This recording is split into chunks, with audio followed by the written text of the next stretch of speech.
we go. Looks like we're live. Welcome in the chat. Welcome to the stream. We got Rastha and we got Spamton G Spamton. What a pleasant surprise. How you doing, Spamton? How you doing, Rastha? How you guys doing today? Today we are doing behind the scenes 3D animation. We're doing behind the scenes of the next video. There's one particular part that I've yet to finish. We ran into a little bit of a snag. Why are we doing 3D animation? Well, it's all part of DaVinci Resolve, isn't it? So, really, what you should be asking is not, why am I doing 3D animation, but what took me so long? So what we're doing, we're making, let me throw it up on here. See if I can get it to play. So the newest build, that's your thing. The newest build of DaVinci Resolve is mega buggy. Like it is insane how buggy the newest build is. I'm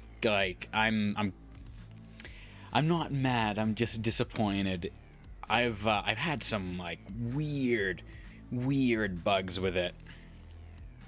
But today we've got the behind the scenes of the 3D animation. On the right is our reference. We're making the Xbox Game Studios logo. Then I'll be showing you guys exactly how it's made in the next video that comes out. We've also have I've been meaning to do some text animation stuff for a while, so be on the lookout. We'll probably do some text animation after we finish doing this. I've got a few AMVs I've been meaning to look at and kind of remake what I'm seeing. But here's the first draft of our animation in comparison to our reference. And it's not bad, but in order to create the reflections, I need a copy of this with a camera that's basically mirroring the movements. And unfortunately, in order to make that happen, it works a lot better if I'm using a target on the camera. And for those of you who don't know, wait, quick question. Should I not add a Canadian character in my movie? You could, because you have the option of one. Yeah, you could. I don't see why not, unless it's like specifically not supposed to be Canadian. But a camera target is this right here. And what happens when you use a target is the camera will stay locked on the target no matter where you move your camera. So what ends up happening is you don't need to rotate your camera unless you're going for some kind of specific movement. And yeah, so if you're using use target, then you can just kind of set up whatever you want, and you don't have to worry about keeping the camera centered if you make copies of it, because it's always going to have the same target, which is very, very useful. But it can also be super janky. So we have a copy here and a copy here. Let me actually put up. On the left side is our rotated camera. On the right side is our not rotated camera. Or this is our target one on the right side. And if I play this, you can see our target camera starts off pretty similar, but quickly goes into the realm of jank. So this is what we're fixing today. Is we're going to set up our target camera so that we can have a properly, I guess, calibrated animation. Hey Griegs, what's good? What's good? We're doing 3D animation today. We've got to set up a 3D camera in DaVinci Resolve using a target instead of manually rotating. So our rotated camera, we played around with a bit to get the general motion. So you can see we've got something that's pretty decent in comparison to the reference. Not perfect, of course. Especially this motion right here is the hardest to get down, because you're trying to keep that same sense of depth while still rotating the entire thing.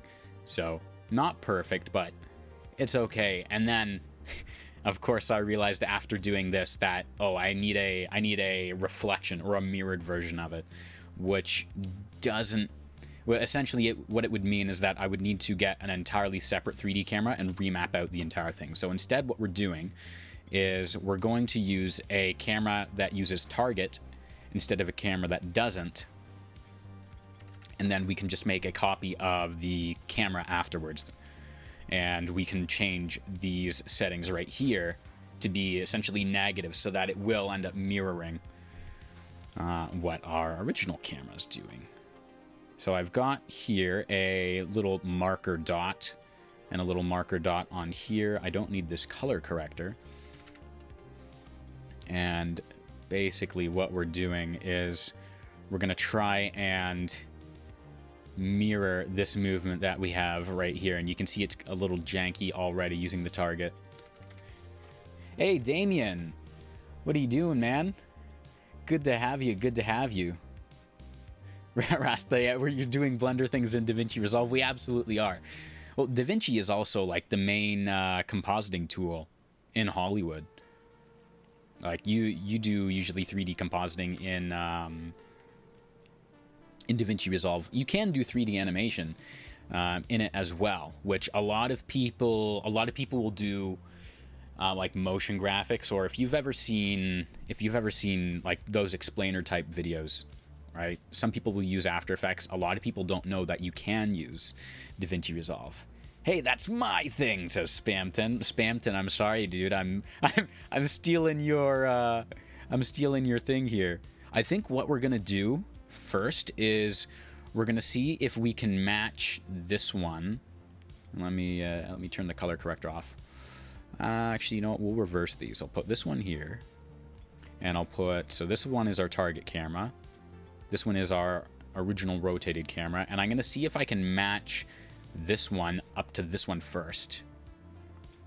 And then after I have this one matched up, then we'll move on to viewing our original reference, and we'll see if we can push it a little bit more to get it even closer.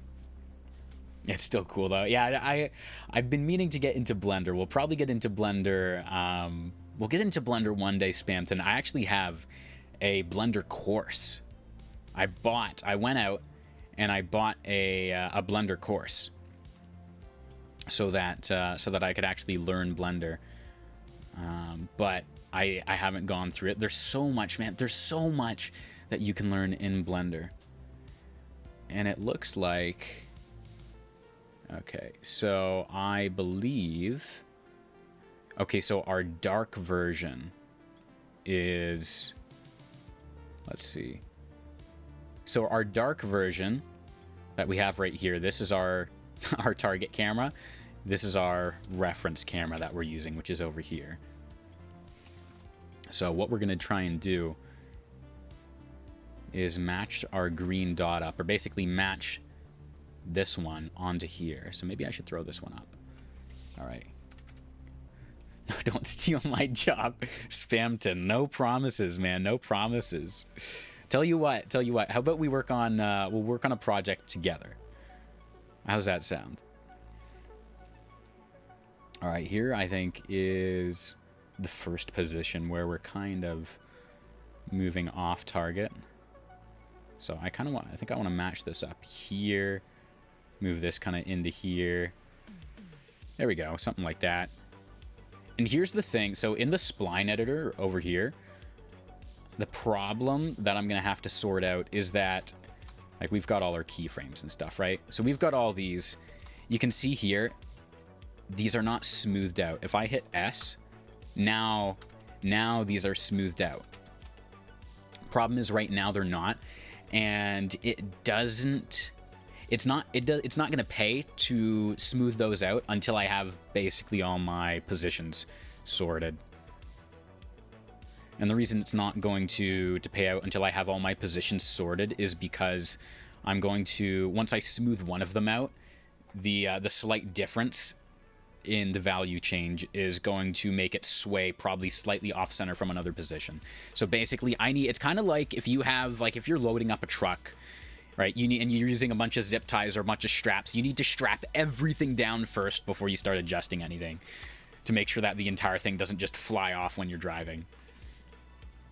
So let's move a little bit further out, something like this, and then see if I can match this up a bit more.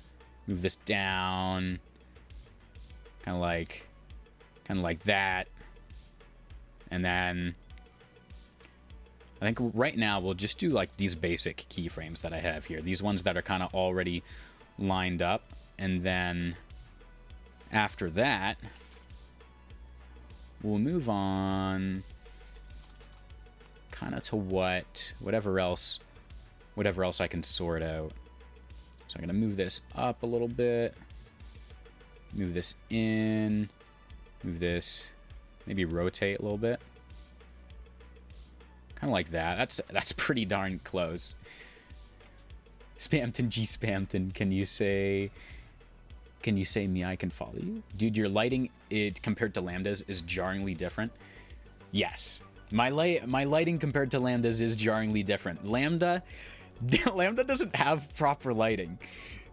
Lambda will take a singular light. Lambda will light himself like this, or like even, or like, let me turn this light off.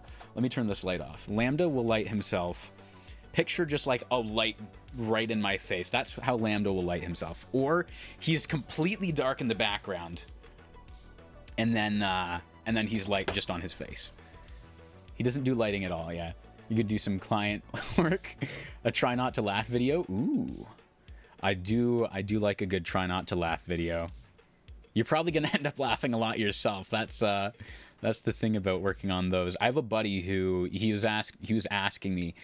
He said, Isaiah, I want to do a try not to laugh video, but I can't find the videos myself because then I'll end up laughing. Can you find me a whole bunch of videos? So I've been meaning to spend just like an entire day on like Instagram or Twitter, finding a whole bunch of funny videos for him to watch. I will once I release my movie, but that's gonna take a while. Ooh, Spamton, I'm looking forward to it. So are you doing like a completely 3D movie, Spamton?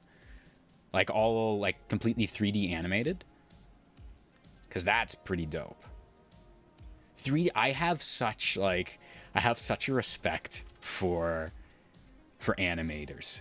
Like anyone who knows how to animate stuff takes the time to like understand the principles of animation and then put in the work to make your animation look smooth and convincing.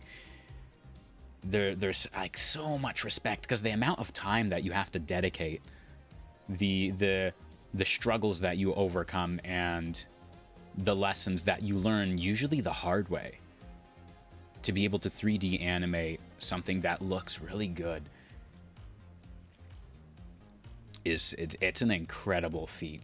And like there's a saying that I was talking to a buddy of mine. His name's Pizza. So I was talking to Pizza the other day, and it's funny, he does the like what I would almost consider the opposite of 3D animation. He does like coding. He makes tools in DaVinci Resolve, like tools that make tools in DaVinci. So he is insane. And he was saying that in 3D animation, the scene only looks good from the camera angle that you've set up, and it doesn't look good from any other angle. And he's absolutely right. And so like for the people who take the time to set up the camera and you set up the entire scene to light it for that like one perfect spot, like so much respect, man. So much respect. Here we go. Let's angle this just like that, kind of like this. Here we go. We got Alok. How you doing, man? We're doing good. How are you, man?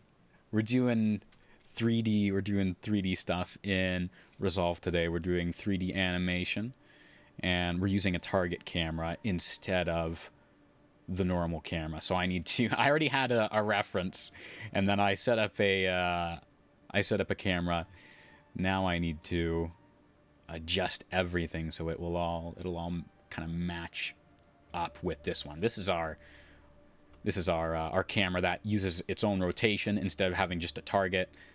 And then this is our actual reference, which looks much better. But we've got placeholders in here, so I'm not too worried about how it looks right now. First we get the motion, then we get the aesthetic afterwards. How are you getting that onion skin type of thing that you're lining it up with? So Damien, for reference, so let me show you. So here's like all the material and everything. This I'm going to cover when I do the actual video on how to make this effect. Then we plugged everything into a 3D camera, or we plugged everything into a Merge 3D. You can see the one camera here. You can see the other camera here. And this is the original camera, or the original positioning I was using to set up the entire 3D animation. What ended up happening is I realized I needed a camera to mirror this one and move back so that I could create a reflection or mirror effect.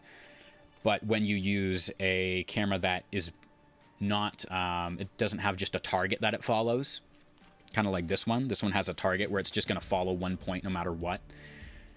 You end up having to create an entire second custom camera, which would take equally as long, if not longer, because now I need to match it up to this reference, or I need to match it up to this 3D object, and I need to make it mirror this.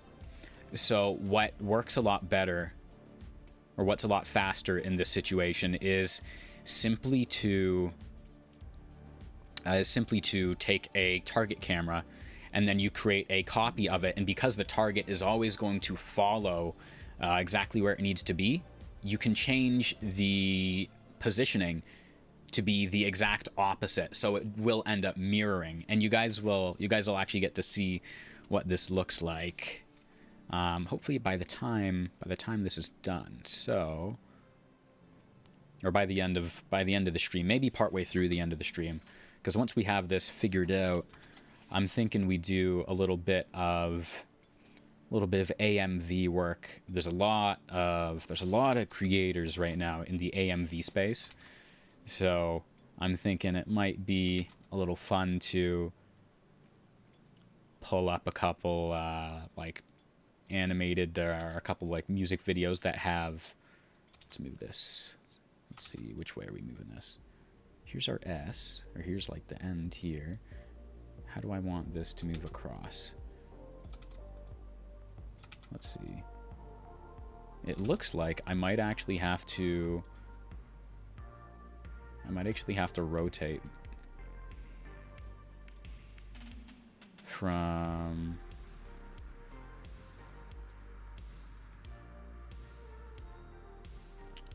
oh, it looks like we've somehow, I don't know how this keeps happening, somehow we've moved out of alignment again. So there we go. Set this up. It's like all of our Z coordinates just disappeared. But yeah, so I think I'm gonna need to actually set up some more rotation keyframes right here, because if I go to this part here, let me see. Yeah, okay, so I am going to need to animate our Y rotation, which we haven't done at all. So I'm going to need to be very, very careful with that, so that the Y rotation doesn't end up affecting everything else in here. Because one of the other things to remember about 3D animation, when you're adjusting your keyframes, this is the nice thing, and the kind of sucky thing about it is everything works together. But that means that if one thing is off, everything else also moves and goes off. So this all is matched up. Here's our Z target matching up. Boom, just like that. And I'm saving after each action, because I don't know what happened before, why it didn't save. Here we go. Boom. So now we go back. Everything's all matching up. Boom, boom, boom, boom, boom. Let's see. And so this is where it wasn't matching up. I'm also going to add a keyframe here. We'll put a keyframe on our Y. We'll move to here. Put a keyframe on this one, because this one is matched up. Alok, we're working on, let me show you right now, we're working on recreating this. So I've already set up, you can see that I have some stand-in footage here, some proxy footage. We're working on setting up or recreating the entire Xbox Game Studios logo. And the animation is super, super important. So that is what we are figuring out first. Everything else comes second, right? Because everything else, once you have the animation down, everything else is easy to set up. It's kind of funny how that works, actually. Like how simple everything else is. Like once you have the hardest part down, right? Really, really simple. All right. Okay, so we need to do our Y rotation here. Here we go. So now, if I had adjusted this beforehand, we would have bungled up like every single other keyframe. And you can see in between our keyframes, because our translation needs to be smoothed out along with our target, that on our target keyframes here, everything is lining up, but when we're in between keyframes, this is where the trouble starts. Or this is where the problem areas are. So I'm going to have to do some dialing in to make sure that everything kind of flows smoothly. That's the whole thing, right? With 3D animation, if it ain't flowing, then you better get going and fix it because otherwise you're not going to have an animation that's going to look convincing. Okay, here we go. I got to rotate this in, and the dark part is us. So here we go. I want to move this up, I think with my... Nope. With my Z. Oh, crap. That's kind of funny. I think in this case, I want to adjust the X as well. There we go. X rotation. Y rotation. Or sorry, Z rotation. Next keyframe. I think it's just Z rotation and X rotation. Make this line up. And then boom, in just like that. Get this lined up. X rotation. There we go. And then from there, it should be smooth sailing to line up the rest of it. Just some fine tuning, and then a whole bunch of keyframe smoothing. So if I pull this out, yeah, and then bring this down just a tiny bit. So this is what you guys are seeing that we have the issue with, is all of these keyframes are going, woo, woo, all the values are changing. So it's kind of like, I know, they're just swaying in between actually being accurate. Which, I mean, obviously, I don't need this zooming back up to hold the same value that it was holding before and then going down. I essentially want it being, let me smooth, see if I can smooth all these out. I basically want it being like this. Let me go down to this yellow one here. Let's pull the other handle down, or, you know, this is kind of weird. Why is it that this is, let me see if I can do this. Do this, do this. Yeah, here we go. We're slowly, wow. We're slowly smoothing this out, and I'm just hitting S when I select each keyframe to get this all slowly matching up. And I think you can just drag a window over multiple, yeah, and it will smooth them all out together, but it has a slightly different effect than if you are doing them all individually. And I honestly don't know what is up with this one. I might end up having to, let's see, frame 125 or 127, and this is our Z target position. Weird how this, like, it's weird how this wants to stay up. If I take the Z target position and I just kind of, there we go, I can just kind of yank it down, go over to here, get rid of this one, and then pull it down as well. Here we go. So now we can kind of smooth this out pull this in. That's kind of weird, eh? Okay. So I'll have to smooth that out a little bit more after. Yeah, this is some of the behind-the-scenes stuff that I typically don't show you guys because it takes a while to sort out. I can probably delete this one and then pull in my handle for this to help make it smooth. And then after all these are smoothed, I can take another look at our animation and then see kind of where the rest of the kinks still are, because with, let's see, let's actually take a look at it, see what we've got here. Oh yeah, that's infinitely better. Look, now everything is staying on target until we hit kind of the new spot here where we haven't smoothed out. But ladies and gentlemen, the benefit of smoothing out your keyframes. Let's see, it'd be funny to have an automatic counter for how many times you've pressed Control S. I definitely overdo it, but it's for my own safety. 100%. I have live save set up. I have project backups every 10 minutes. Every 10 minutes, you'll see a window pop up. Actually, it's probably happened once or twice, and I haven't been paying attention. But we have project backups happen. It's either every 10 or every 15 minutes.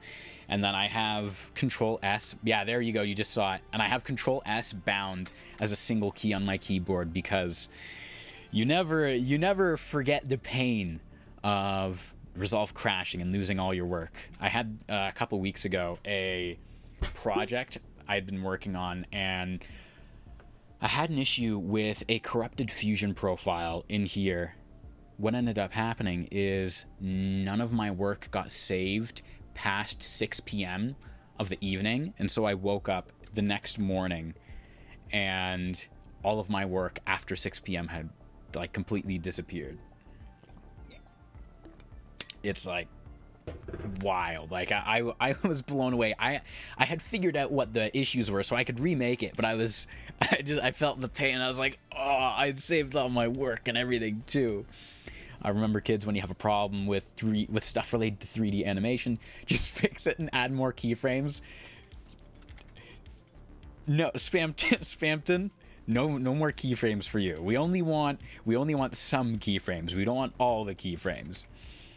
Hey, Yakshriyap. I think I pronounced that right. Let me know if I butcher anyone's name. I'm sorry. There's another point inside the line. Yeah, we got to fix all the lines. Followed your tutorials a while back. Really good. Posted it on my channel too. Thank you. I always appreciate when you guys are enjoying the tutorials. We do aim to make sure that we're making stuff that is easy to understand. All right, stuff you guys can follow along with really easily, and not just follow along, but actually understand what you're doing, because there's so many tutorials out there. Oh, here we go. Here's another one. There's so many tutorials out there that will be about DaVinci Resolve animation in theory, and then you watch the video and it's just someone telling you, hey, we're gonna click this button because it's better, we're gonna click this button because it's better, and then they don't actually explain the the reason why they're doing it. Like, they don't say, here's what clicking this button will actually do, here's what clicking this button will actually do. And you're like, okay, well, I just made something, but I didn't actually learn anything. So, like, what's even the point? Okay, so it looks like Z rotation is not the problem here. Let's go over here. Let me see, what's one of our other keyframes? Okay, it looks like our Y positioning, and our Y positioning, oh no, our Y target position is orange, which, oh, this was actually the one that I was messing with before, and it looks like it'll need a little bit of smoothing out here as well. So when I'm coming across from here, let's see how this actually lines up. Bring this down a little bit. Bring this. Let's see. Actually, I might be able to just leave the Y, move the X over instead. And then overall, what I'm going to do, so you guys, one of the things I want you guys to do when you are working on mods, don't press E in Blender while in edit mode. Yeah, the spooky back, yeah, butchered. So one of the things I want you guys to pay attention to when you're doing 3D animation. So let's look at just the Y target position, which is right here. So when you're looking at this curve, right, and we have this one keyframe here, we seem to be following like a nice gentle curve here that slopes downward, which means that right here, chances are I can bring this up, or I can just get rid of it entirely, have this smoothed out, and then I can bring this up, smooth this out, and then in theory I should be able to follow this curve smoothly the rest of the way down. And if something isn't matching up, then what I'm going to want to do is adjust another property. So because your curves typically, unless you're doing something that's like hyper janky, or you're doing something very, very intentional, smooth movements should usually have smooth keyframes. Unless you're animating every frame, then again, you're going to have something that looks kind of janky, but smooth movements, typically, you're going to have smooth keyframes for as well. So now you can see I'm smoothing out the Z target position, and right, it ended up closer, which is what we wanted. So when you're doing 3D animation, can I actually get rid of this one? And then smooth, smooth. Yeah, so when, see, like, in the end, so usually you'll start with more keyframes, you'll end up with less keyframes. So we deleted, what, 3 keyframes from here, a couple keyframes from here, and the motion is still smooth up to this point. So let me go to our target Z, move this up, and then now comes my fine-tuning, where I'm going to see how we need this adjusted. Need it kind of like this. There we go. There we go. But yeah, so what you want to end up having is less keyframes, where all you really have to do is adjust the handles, because the more keyframes you have, typically the more your animation is going, or the more they're going to fight with each other. So less keyframes, less opportunity for your animation to be fighting within itself. Kind of like, picture all of these as, well, literally, they are all pulling your animation, or pulling your object in a different direction, or in their own direction. So the less people you have pulling on the steering wheel, the smoother the trip is going to go. So yeah, like compared to how this was before, like, look at how much smoother this is now. And it's literally only the parts that we haven't gone in and done extra smoothing in that need our attention. So let's go in here, smooth out some keyframes. Looks like my Y offset, I need a little bit of dialing in. Looks like kind of right here. And let me smooth this. What happens if we're moving this a little bit? So this is our X target position. I'm gonna play with the related keyframes. Pull this in. I might be able to get rid of this other. I think this. What is this? What did I just adjust? Our Y target position. I think we can get rid of this one. Yeah, we can get rid of this one completely. And then from here, let's see what else I can pull and adjust. Here's our X, but I don't know that I have a whole bunch of keyframes on our X rotation. Yeah, so we're going to leave that alone for now. And just kind of keep this in place. Let's adjust our target positions just a little bit. Be something that's kind of like this. And there we go. Boom, just like that. Let me see if I can get this even. Yeah, I think that's about as close as we're going to get it. Spampton, honestly, I've been modeling just a single character's pistol, and my god, I realized how much I hate doing most of the details. See, 3D modeling is such a different world than 3D animation. And then lighting and texturing, again, they're all different. It's like all different sides of the same die. And I would love to learn them all. But the sheer amount of time it takes to learn how to make a good 3D model and then how to add in all of the bones and the muscle and everything is so time consuming. I do still want to learn it.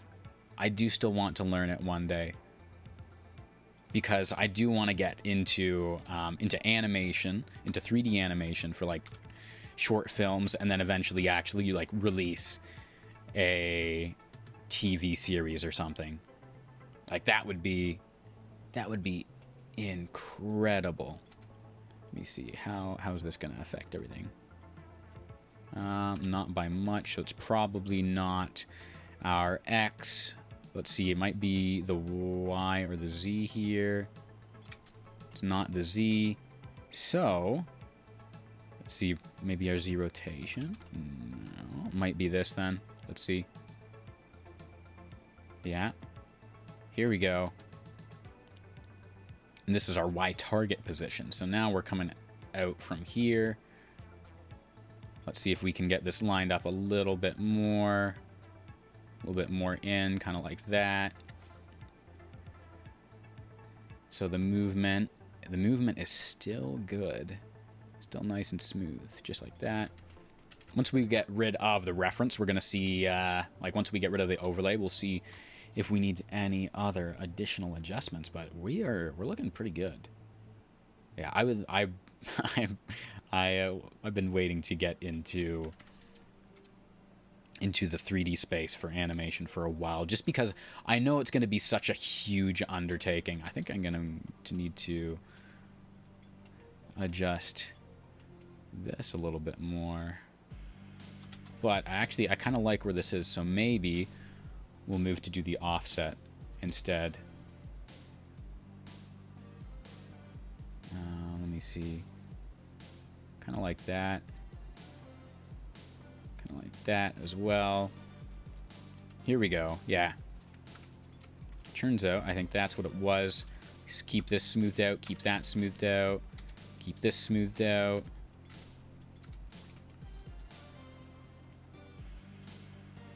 And we're still pretty good. Let me see if I can... I think we're going to need to make a rotation adjustment here. Yeah, something like maybe this. And then I might have to bring it closer a tiny bit, like that. And let's see what kind of changes we end up with. Honestly, doesn't look like much. It looks like we're controlling our Z offset a whole bunch. I'm adding a whole bunch. What I'm gonna end up doing is recreating this curve and getting rid of these 3 keyframes completely, so that I don't have these 3 making micro adjustments that give you kind of the janky look. If you have too many keyframes on your animation, that's usually a problem that you end up with. Is it will look like it's being pulled in a bunch of different different directions. It ends up looking like you have, you know, several dozen keyframes that are all making these little tiny adjustments. Okay. Yeah, so there we go, smooth movement. We've got this right here, which see. We haven't messed with our green at all. Oh, that's because our Y rotation really isn't doing much. Let me see if I had a point here. That pulls everything down. It leaves our box kind of out in the cold. This honestly isn't ending up too bad though, so I think what we'll do is we'll pull our handles in here. I'll pull the handle for this one in a bit. And we'll see if we can pass this off. Get it to work. Then let's pull both of these down to keep a nice smooth curve. And then I'll have to make sure that nothing over here is messed up because, yeah, this does mess with our rotation here. And then in the center, I'm going to have to pull probably on whichever this one is again. Or our Y target. Or, wait a second, is this? No, this is our Z target position. There we go. Tiny adjustment to the Z target, and things are looking a lot better. And it looks like there's going to be one keyframe that makes this work. I know it. There's going to be like, it's going to be one handle pull between all of this that makes the entire thing work. Let me pull this down so I can see everything. And let's see. So I think we have the size correct. Here we go. Yeah, I think this was it. This was what our Z target offset. Let me smooth this out. Pull this in the tad, and then I think my Y rotation. Here we go. Boom, just like that. Easy peasy. Or as Lambda would say, GG easy. Spamton. I'm just making the base version, then I have to engrave it and then make it slightly more unique for his character alone, and then there's and he's the chief of staff. Okay, so he gets the special weapon. So you're creating a little bit more of a story in there. Honestly, even after 2.5 hours, I've learned how to make a good design, but I honestly just do Roblox style characters for optimization and just it being a really neat stylization. Okay. I know Roblox and Fortnite have their own, they have like their own game makers and stuff like that. Like I know there is a whole bunch of tools for people to make, their own assets, but I never knew like how deep it went. Here we go. We got to line this up. I can feel, there we go. I was like, my mouse keeps going just over the point that I actually need. So, I think we've got this just about right. And honestly, this, like the slight difference between here and here isn't too bad. I might honestly, after this, and let's see. I was gonna say I might just leave it, but I'm like, wait, I can probably line it up. I know I can. So there we go. So now that we have this taken care of, we've got something that looks pretty close to the original. And let me line this up a little bit more because this is actually kind of close. I think I need to just pull this away a tiny bit. Or maybe I can adjust my rotation. Actually, no, I don't want to adjust the rotation because we already have. There we go. Because we already have. We don't. If I adjust the rotation, it's going to end up. I'm going to end up janking the entire thing. So here we go, something like that. Pull this in a bit, and I'm aiming kind of to make this corner or this line all work together, because this is going to kind of be the reference point that shows the change in depth. So boom, like that. that. There we go. Boom. Boom. Boom. And let's do another one. And I think I might need the rotation a little bit for this. Boom and boom, just like that. Yeah, 3D animation is so many like micro changes, so many like little micro movements. Which is why like professional animators, they will get like six seconds of animation done a day, which is insane. But when you think about it, if you're gonna, let's say you're animating like a knight or something, and he's supposed to do this like slash style attack, there's so much that has to go in. He's got to do the wind up. He's got to do the I don't know if he's going to do overhand or whatever kind of motion he's going to do, but like every single muscle needs to, and every single limb needs to all be working together. And like, it's not just enough that the arm is coming over. You also need to make sure that the elbow is right here.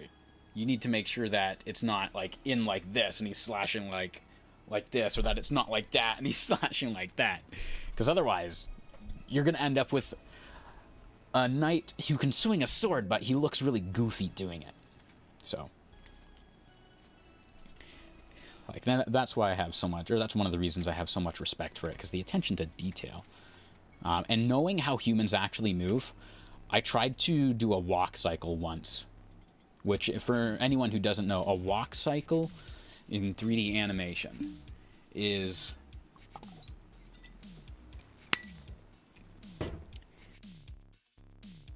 not choking on water, that's for sure. A walk cycle is literally just what your character looks like when they're walking. So it's the entire, it's like one entire step or like two entire steps, whatever you need to create like a convincing thing where they could walk across a landscape. And let's see, what does this look like? So here's our rotated camera. Yeah, it's the animation you use for when a character is jumping or standing still. No, it's not the animation you use for when they're jumping or standing still. A walk cycle is when they're walking. So, but the way a human walks, like you see someone walk every day. Probably, unless you live under a rock or you're a hermit or something. You see somebody walk almost every day. Or every day. It turns out, recreating that cycle of people walking is incredibly... It's like, it's a really complex movement to, like, to recreate. Because everything, basically, whatever's happening on one side of the body, the opposite is happening on the other side. So if your right hand is swinging forward, your left hand is swinging back, because it's all about balance. And so even like you would think, okay, it's just the hands and the feet that move. But no, like your shoulders will also change. Like one shoulder will be higher than the other one. And then even like your hips, because your hips need to be angled slightly. And then one hip or one side of your hips is going to be lower than the other side. And so when you take all of these and you merge them together, usually if you're doing your first try, you end up with something that looks mega janky, and it's really funny. I'll see if I can find my very first walk cycle. I just grabbed one of the default characters in Blender and was like, okay, here we go, walking. Oh, it looks so janky. It's really funny to look at, but really janky. Also, Revis and Pizza, welcome to the stream. You guys made it. We're currently transferring all of our camera data from our non-target camera onto our target camera, and I'm actually going to lock this so that I don't end up like goofing one of these controls, because that would suck. So here's our rotated camera, here's our target camera. And it looks almost good, except for the right here, where it's like, this is where the multiple keyframes, I guarantee, yeah, multiple keyframes right here. This is like the most keyframe dense section of the rest of it, or between the entire thing. And that's where we have the most jank. Why can't you join the server? The server's not paid. It's not. Is the link broken? No. So the server, I need to do like a little overhaul. But no. So there's the welcome. You have to react to the message. You have to react to each message to unlock the next area.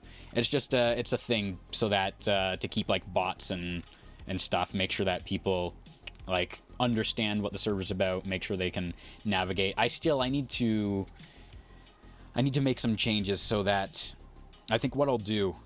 You guys can let me know what you think about this, is I'll have a whole bunch of channels that are unlocked by default that you'll be able to see, but not message in until you like agree to the rules. So you'll be able to see like the Resolve chat or like the announcements or whatever.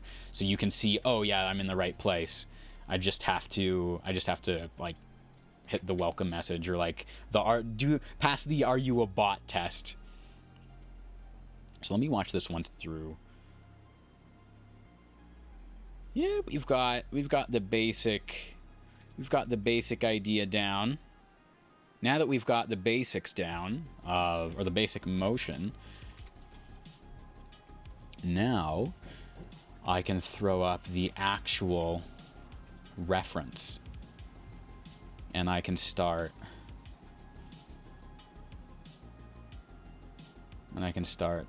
moving around that. So one of the things with ours, or like one of the comparisons, I'm pretty sure the camera focal changes in the reference, because if you look, this suddenly goes from like being kind of stretched out or like stretched tall to all of a sudden being like being a lot more compact. And so I'm pretty sure the actual camera focal changes. For us, we're not going to do that. I'm just going to like set up something that's easy to use and still looks good. And so this is why our camera, you'll notice there's more movement. So if you're following the green dot, there's a little bit of left to right movement, and then it kind of pauses and holds in the same spot. With ours, we're still moving across, and then we slowly start moving up and to the right. This one moves up and to the right as well, but this one is moving more up than it is to the right. And then we're just kind of matching. You can see we're matching the same kind of reference. We're making sure the T rotation is good. And then here's where we're probably going to start with our adjustments, is bringing the bottom of the S down so that we can match that same kind of swing outwards. And it really isn't like a huge motion here, but we'll notice with ours, it's a big whoosh, it's a big sway, it's a big swing. Pinned link worked for me. You can use my patented bot detection system. I mean, is your bot detection system like make a fuse that like make this fuse, and then if it takes you more than 5 seconds to make it, then you pass. So like the code doesn't even need to be right. It's just if you pass the it's just if you like put something in over 5 seconds, then it works. Because a bot will make it a bot will make that super fast. I remember talking to you, Pizza, about your detection system, but not what it was. We were going. I remember the suggestions I gave. The suggestions that definitely don't work. But if that's what you're talking to, I'm impressed if you got that up and working. You'll be for real. You've been using a firearm assembly thing just to get the proportions right. Wow. Oh yes, that. Oh my gosh. I'm gonna some hearts in the chat for pizza. Okay, let's start working on setting up our camera movement a little bit more. I want to get, I think, our proportions. So,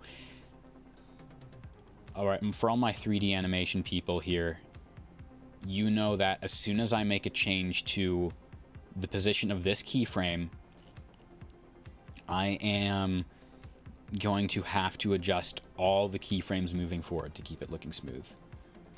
To prove you're an Autobot, please list the ingredients to cooking illicit substances. Don't ask how expensive it is. I got it on sale for like 13 bucks. It has a bunch of firearms. Nice.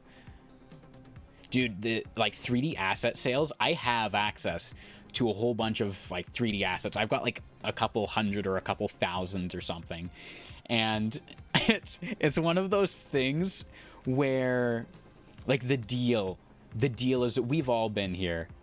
Put like let me know in the chat if you've been here where you didn't even necessarily want to buy the thing that like you didn't necessarily even want to buy the thing that the deal was for, but it was just like the deal was just too good. You're like, oh, like that's a great deal, I gotta get that. I think I need to be lower here. I think I actually need, yeah, my camera to be lower, and then I need to be, let me size these up so they both kind of look the same. Yeah, kind of like this, and then I think I need to be actually closer for this. Kind of like this. Maybe further down. Yeah. This is what. Now we're getting here. We don't want the S to be too big. We are still trying to match the same size. And then I think we're going to make some adjustments to our Y rotation. Yeah. Adjustments to the Y rotation, adjustments to the Z rotation. Then we're going to move this over and down. This is such a jank, like, I don't want to say jank, but it's such a specific camera angle because everything is kind of tilted and you're very close to the S, and so you can see it all. No, you're very close to it, but you can still see it all, which means the angle of the camera is that it's close to the S, but it's like if here's the S, here's my S, my camera is very, very close to it, but it's angled up, so I'm like I can see the entire thing. I'm not like looking right at it, I'm looking kind of like almost past it, and you can see like our center point. We're like, if we move a few degrees up, like if I do this, or if I move the target up, I'm basically looking past the S. This is where kind of the eye for detail has to come in, because you have to be able to picture where the camera is going to be based on your reference. So now what I'm going to do with here, I'm going to actually uncheck all of my keyframes, and then I'm going to recheck them. The reason I'm doing that is now I have a slightly closer, I've got a slightly closer value in comparison, because the curves are going to affect each other. So as soon as I get rid of a keyframe, the curves on either side, so the keyframes in between, or the keyframes that it was in between, are going to influence this area a little bit extra because there's no more keyframe in the center. Kind of like if you, yeah, like you can't have a void of space, essentially. So if you open a dam, the water is going to rush in. And so the values are now being slightly more influenced, yes. So I'm going to adjust my rotation a little bit. And I think I still need to be, like further down here. Kind of like, let me see. Let's move the X. Move the X, kind of like this. Yeah. Kind of like this. And then we also want this to be over a little bit. We're going to move this to be up. And I think we might move a tiny bit closer. And then rotate. There we go. And that's already looking a lot closer than it was before. It's a pizza. I'm pretty good at not doing that, but mostly because I'm broke.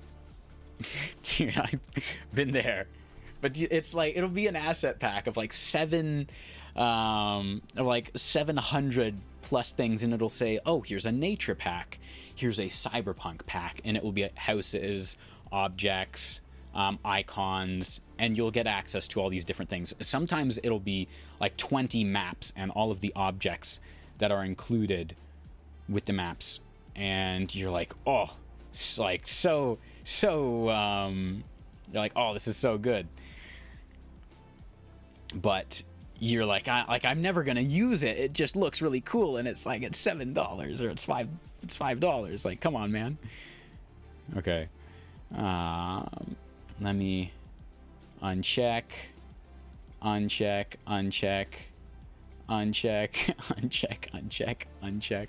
Actually, let's go back on this one. Here we go, because that actually looks closer.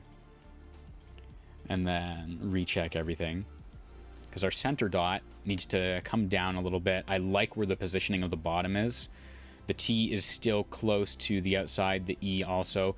Here's something else for me to keep in mind. And also, like, if you don't have the exact assets that you are using from your reference, like I don't have the exact font and the exact letter spacing that we're using here.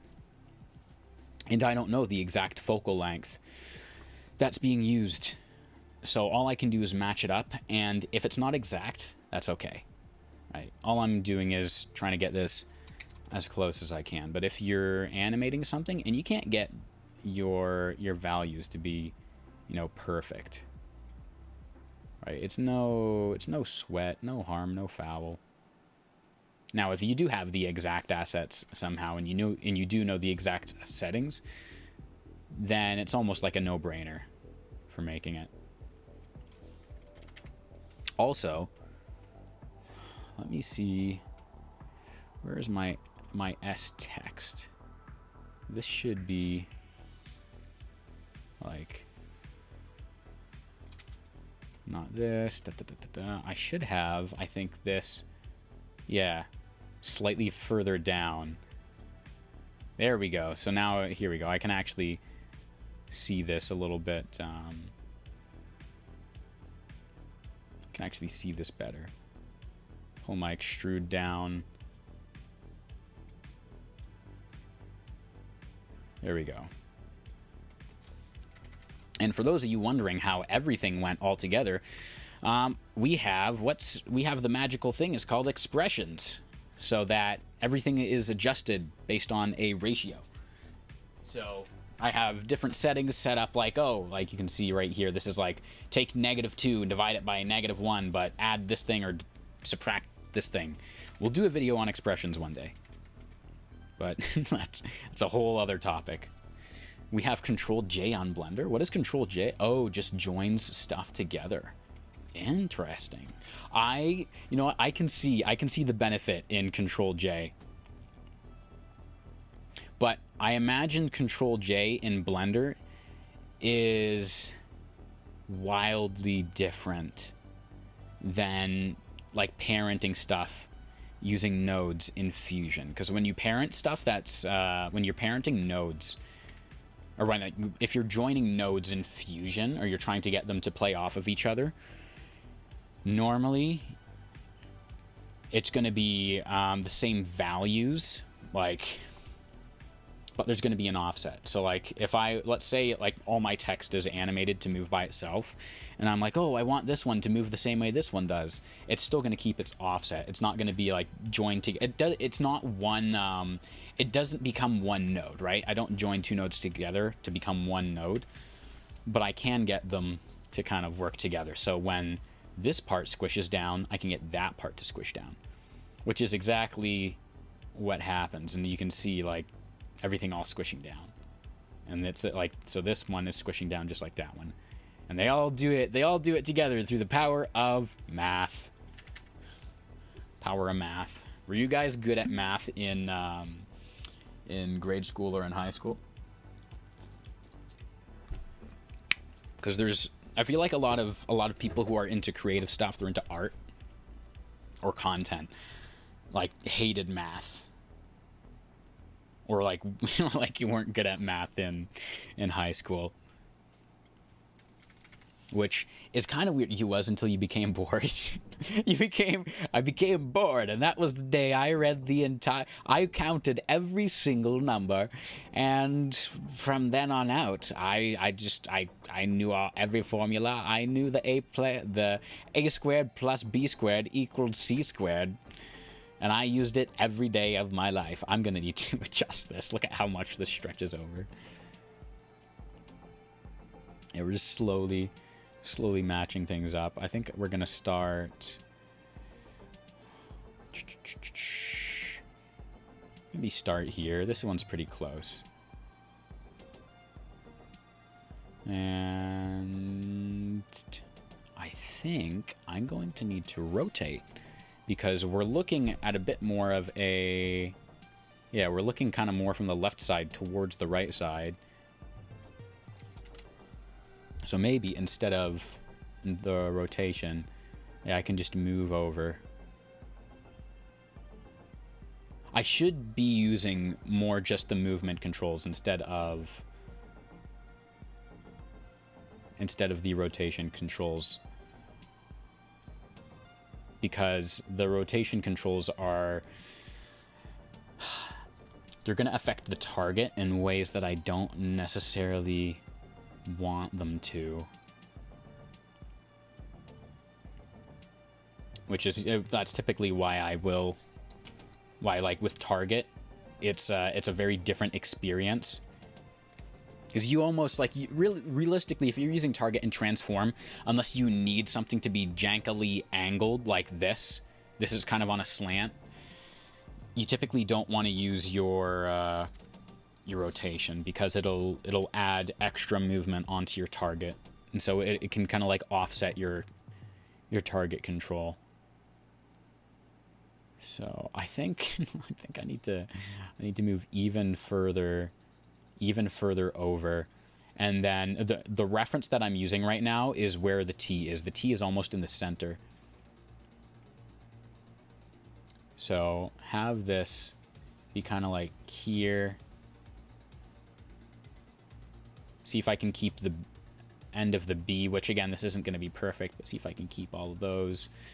And maybe I'll angle up a little bit, because the bottom of the S isn't supposed to look as big as it is. Maybe we angle up like that. We'll move away a little bit. And then,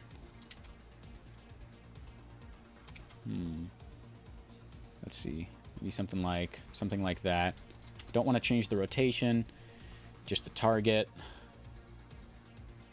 Honestly, I think the angle is, I think I might need a little bit more of this kind of jank rotation. And then let's try moving a little bit closer. Adjust our angle again. Bring our target into something like this. There we go. It's such a difficult angle to get correct. Like when you're looking at both of these, I think we're closer to this one, and then we're also looking, our angle is also a bit steeper looking down. So if I move, in theory, if I move further away and I angle a bit up, and then, yeah, maybe we do something like this, then that will allow me to move a little bit closer angle this over, because I'm also trying to keep the S.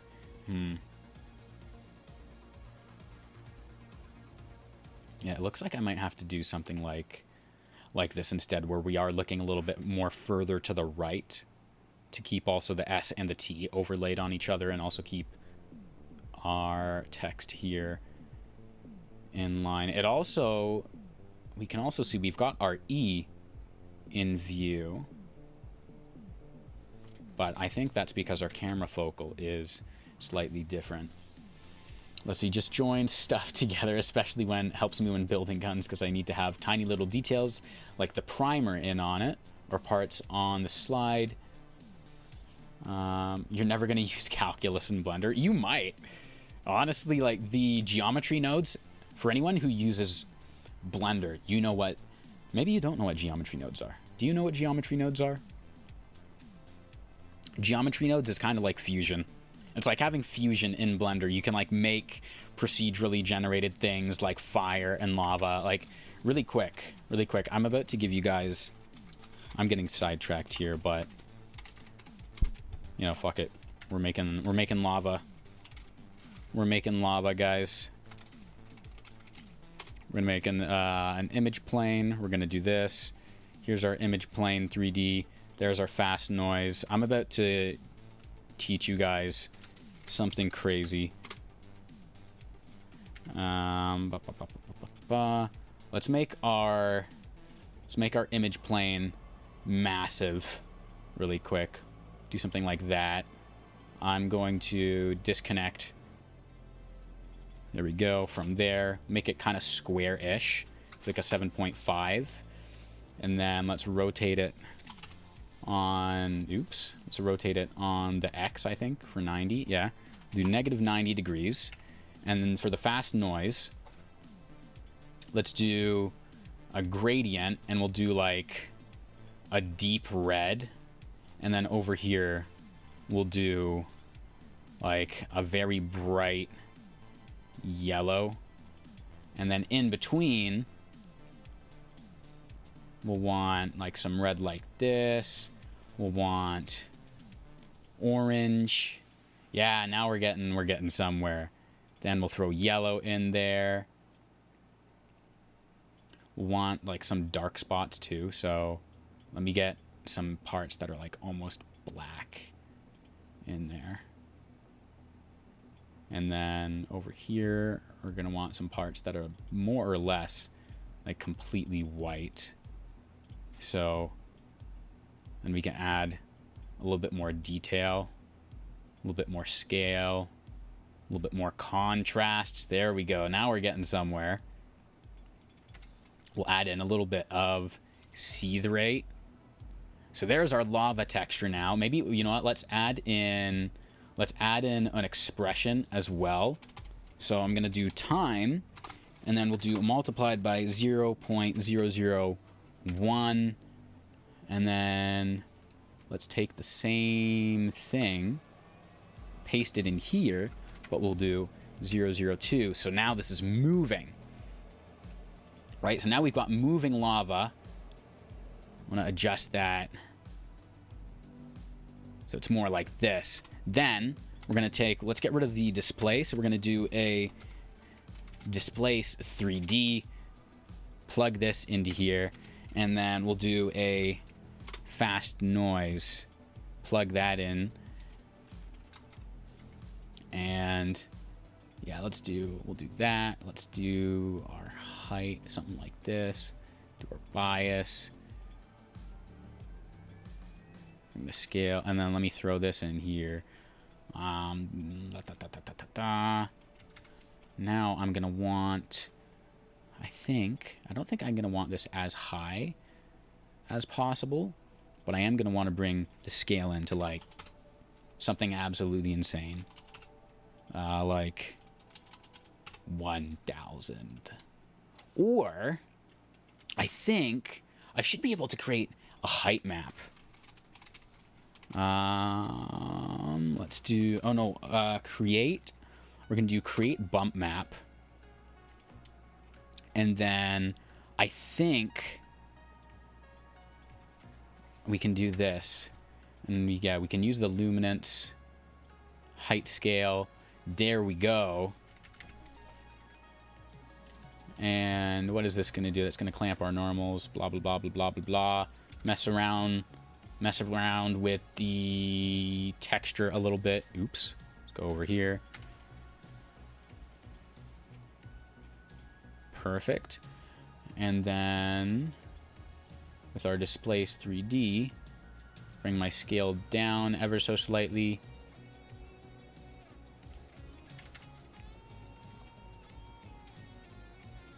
And so now we've got some lava. We can definitely add in, I think we can definitely make this like more textured though. So let me add in like even more detail.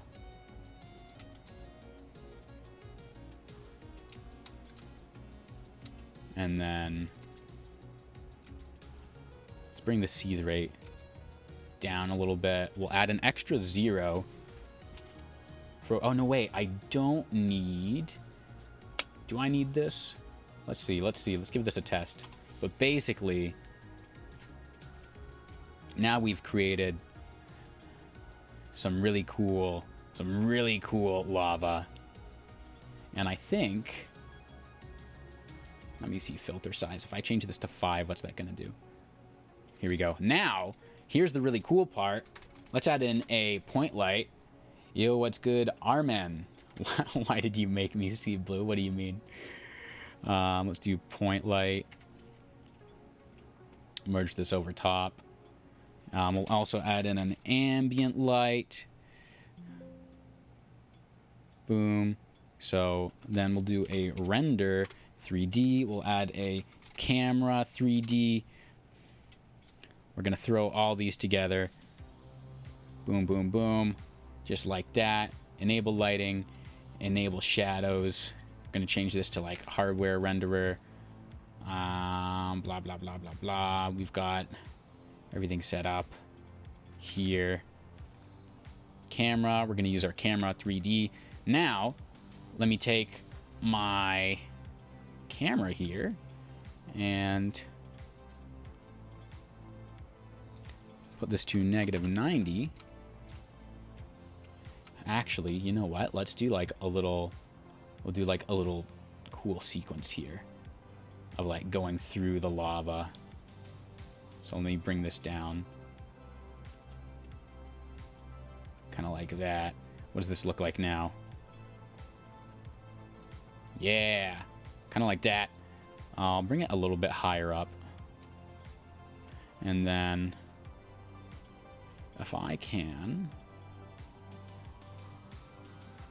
enable or disable the point light. Disable the point light so it's kind of like this, or the ambient light. Put the ambient light to there.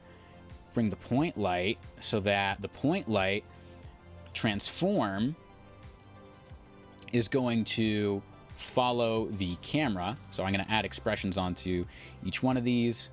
We'll do this. So now we've got the camera here. Boom, boom, boom. Now I can animate my camera, and we'll set some keyframes up here. Boom, boom, boom. I'll go to the end, and then let's bring this across, kind of like that. We can move this over a little bit, and then last but not least, we're gonna need a nice glow to go on here and a background that can go underneath it. And the glow, I need to figure out, I need to use the glow, or I want the glow to be based off of kind of the light parts. Dun, dun, That's funny. just put the whole thing all the way up. Let me set this back down to normal. But like basic lava, let me turn off. Actually, if I turn off the go, will this run better? No, it will not. But essentially, like here's your lava texture, like, and this isn't even like adding in like a real actual, like any kind of real actual like custom, super custom height map or anything. You could definitely make this more custom if you want. Like just making lava in DaVinci Resolve. Fast noise, right? This is our fast noise to create the bump map. We've got the fast noise for the actual lava. I could probably just, here we go, paste that into here. Make this look even more realistic. You could probably add some particles on as well. Displace 3D, throw your lighting in, link it to the camera, then you render the whole thing out. Add your glow on, throw a background on top of it. You got yourself like a 3D asset there. Like, DaVinci Resolve is so cool, man. There's so much you can do. He's showing off at this point. No, like it's cool. It's so cool, pizza. This isn't even like it's better than like a lot of other things you could probably do in like 2 minutes. But it's not as good as it could be. And when I'm making stuff, I always want it to be like as good as it can be. How do I bypass this again? Blah blah blah blah blah blah blah blah blah blah blah. Oh, there is a way to bypass all these. I'm just gonna turn this off and turn that off. There we go. Okay, anyways, where were we? We were making this match up with this using our camera 3D. Inner perfectionist. Yeah, your inner perfectionist needs to be satisfied every now and again, right? So in that case, it was, you know, and you also got to make peace with the fact that oftentimes things won't look perfect, but if you can get them looking, you know, 80% of the way, then you're doing pretty good for yourself. Let's make some more adjustments to our 3D camera here, shall we? I don't need our other 3D camera up. I just need this one. So I'm gonna adjust our target. Be kind of down like this. If I pull this down, not that far. Bring this in so it's kind of like this. So I want the same kind of, I think I'm actually going to get rid of our Xbox text right now. And then maybe we will add our lighting and shadows back in, just so I can kind of get a feel for how this would be reflecting. And I think I have a light somewhere here. Let me see. Turn this on. Why don't I take the same directional light I have here, turn it on. Here we go. So now I can get kind of an idea of how my lighting looks as well. Because a flat texture doesn't always do it. You know, I realized how much of a perfectionist I am with VFX now. Yeah. Hey, Johnny, how you doing, man? We're remaking the Xbox Game Studios logo in DaVinci Resolve. We've got a regular camera set up here. Now we're doing a targeted camera. So slightly different way that the camera animates, and we're setting it up so that we can have another one that will mirror, so we can create these cool reflections right here. Let's see, I was watching a Hollywood movie going, oh, that animation wasn't very natural. Oh, that motion blur looked weird. Yeah. Dude, one of the things, if it's not good enough for Hollywood, maybe it should be good enough for me. Or if it's good enough for Hollywood, maybe it should be good enough for me. You know what, pizza? When you get into style, or when you get into the stylized world of things, that's where I find it's okay to be nitpicky, because it's just about style, right? When there's something that's objectively bad, it's okay to be like, that's objectively bad. like you need to fix that. Obviously, don't say it like that, but you know, once you get into style, into stylized stuff, you can kind of rest easy. The stylized stuff is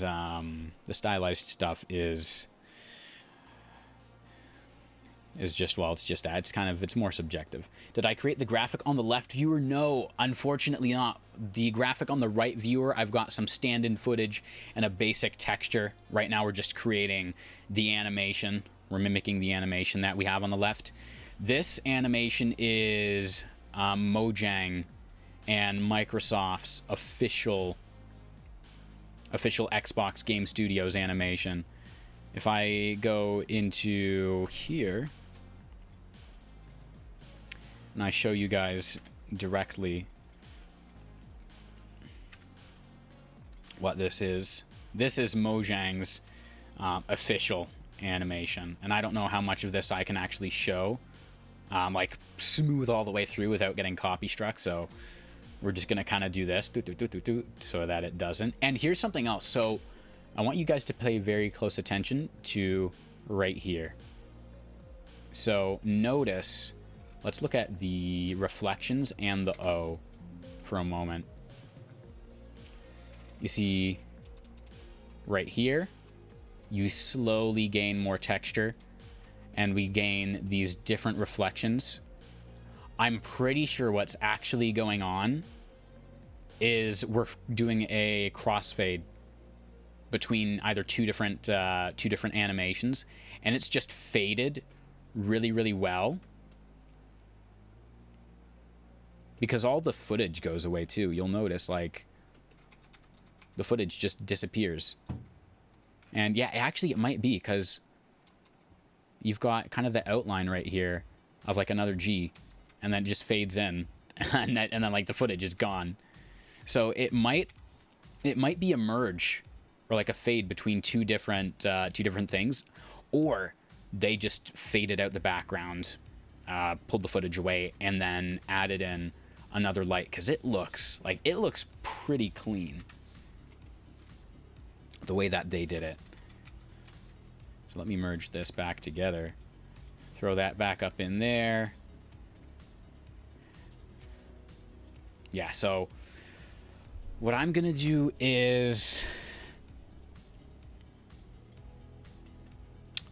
probably end up making this all as one animation.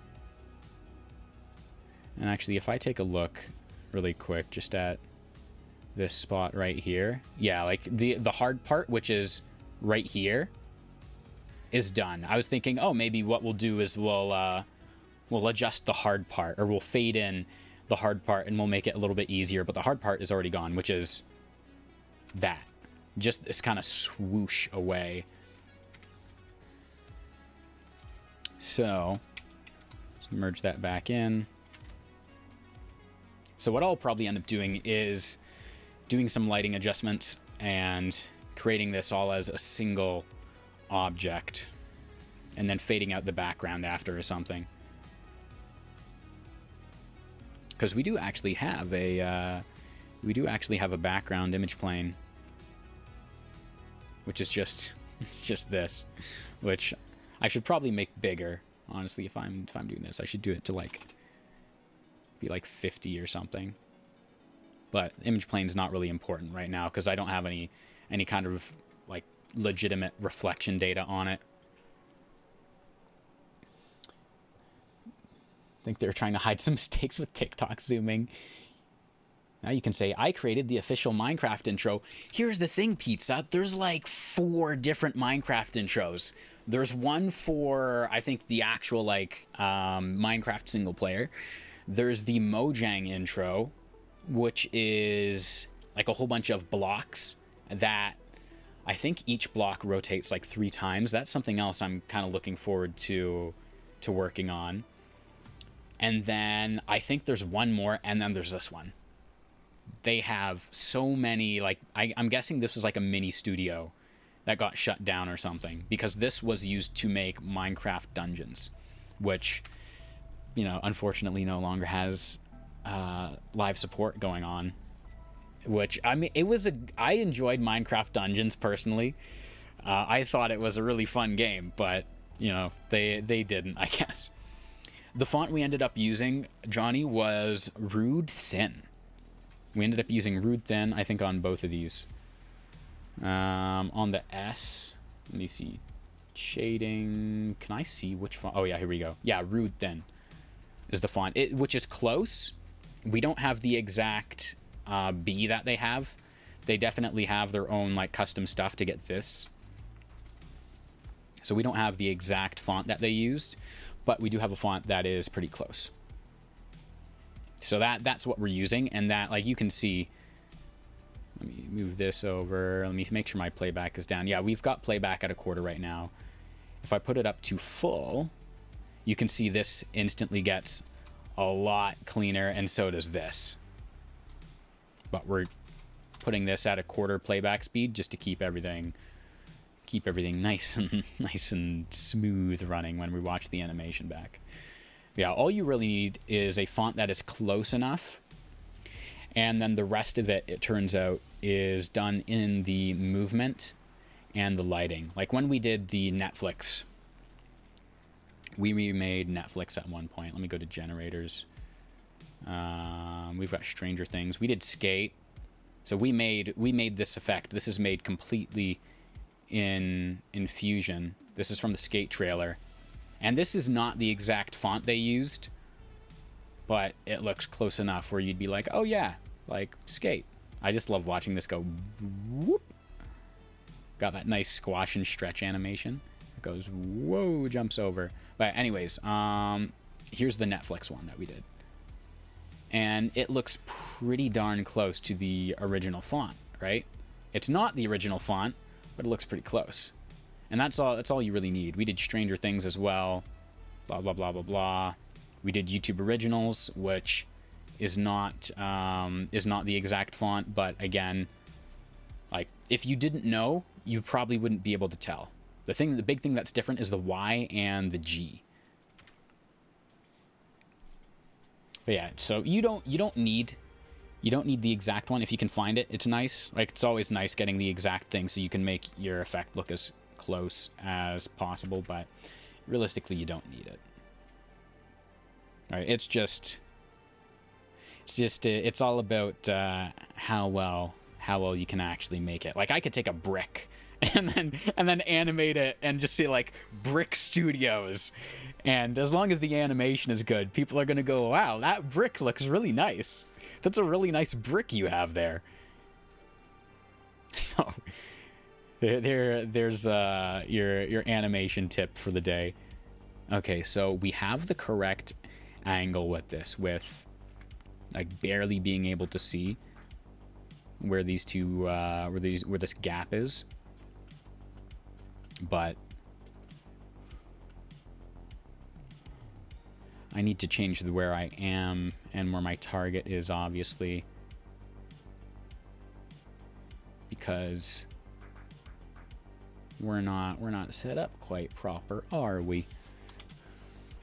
I'm gonna need this moved down, probably.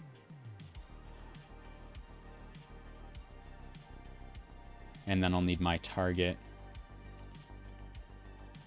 moved up so that we can see, if we go up from our center dot, there's the corner of the S, and here's the corner of our S as well. So this is about as close as we're going to get, and this looks much further away from the bottom of the screen than this does, and that's kind of because of the reflections that we have, which whole reason we're doing the 3D camera, the target camera, instead of this one, which doesn't use target, right? Is so that we can have that mirror and get that reflection. So let's now look at where I had the green dot before. It was just past the chin. So I'm going to see if I can kind of match my target in. Match the target up with like right here. Move a little further out. Looks like I'm going to have to move over here and then adjust the target. I think kind of like this, and then move a little further away. Something like that. Yeah, because now we're in line with the bottom, we're in line with the side. Still got the T there. And something else I'm going to have to do is animate the T, because you can see the T is much, much higher than the S. I'm going to need to animate this so that this will be much, much higher.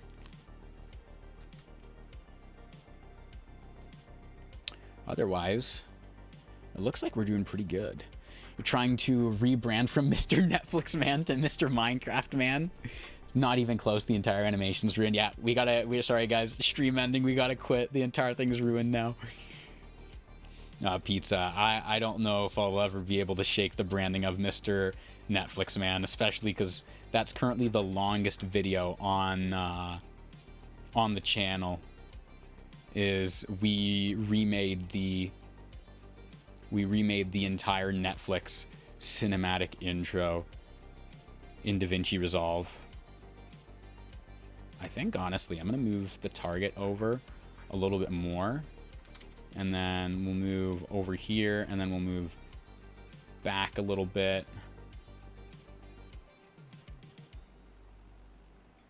Here's the thing, though, is I still need the size, kind of this. I think I'm going to have to move up a tad. Bring the target in and down a little bit. Yeah, there we go. Come in. And then now move out from here. And then I think this is where I was going wrong before, is now move the target over. Be kind of something like this. Let's move down a little bit, move our target up. And then I think we're moving in and down. And then let me go here. Oh, for anyone who doesn't know, if you click on any of these properties here, right? If you click on one of these and let's say I'm trying to scroll in and I'm like, oh no, like I can't get a good feel on how close I want this to be. You can just click and put your cursor anywhere in between these numbers, and you can just use your arrow keys to adjust the values, which is super, super cool. So I think actually, wait a second. Let me, okay, we've got a rotation keyframe there. I think I actually need this rotated to get the curve a little bit better. And then,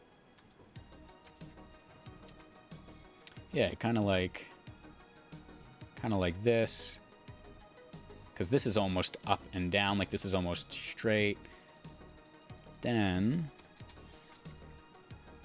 I can begin moving this closer, and I think, let's see, I kind of want to stay further back. I think something like this might be the best we get, honestly. Something like that. Maybe we can rotate up a bit just to keep the curve, and we'll do something like this. And then we'll move in just a tad. And let me see what this kind of looks like. Okay. So one of the things that's consistent about this animation is the right side of our letter S will continually get further and further away. Meaning that I am actually going to have this moved further away, and I might just have to extrude the letter S to be higher up. Which, I mean, I'm completely fine with that. I can move this down and then plan to have this extruded higher up. I could do something like that. And then take my transform and have this moved up there. Just like that. So that this kind of matches. And then it looks like, yeah, I'm gonna make this a little bit smaller just so I'm not having the top of my camera cut off. Now I can move this outwards ever so slightly. I can move this down ever so slightly. Yeah, that looks much, much better. And then just so we don't have this absolutely perfect, we'll angle it just a tiny bit. And you can see the T has a similar slant. Our reference is slanted a little bit more. But that's kind of a warping perspective thing, I think, between our camera and also the movement of the letters. How did I create the bevel? So if you're using I believe, like an S text, I think it's an S text node. So if you're using an S text node like this, and then you add on an extrude 3D, let me zoom in here, or I can bring the size up as well. Then you add on an extrude 3D. You can add extrusion depth to it.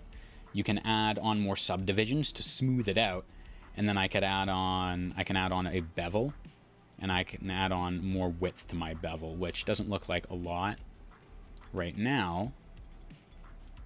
But if I go to custom, now I can control exactly how that bevel looks. So I can do maybe something like this, increase my bevel width,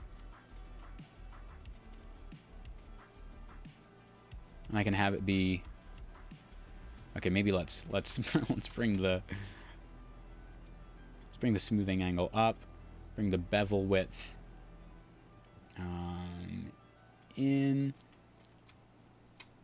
and then let me bring this down. And you can just kind of play around with your bevel depth to get what you want. So I could do something like this and like bring it all the way back in. I think something else with this is, I think you have the option for, yeah, you have the option for a front and back bevel. I don't want the back bevel, so let me just do this. I'll bring my extrusion depth down overall, just so this is easier to interpret. And then let me see if I can curve all these. Yeah, here we go. So you can just drag over one of your controls here, hit S, and now you end up with a curved bevel, which you can see right there. And you can see I can bring this in and make it like super janky if I want. But yeah, so we could do like just an S curve, or not an S curve, but we can do like a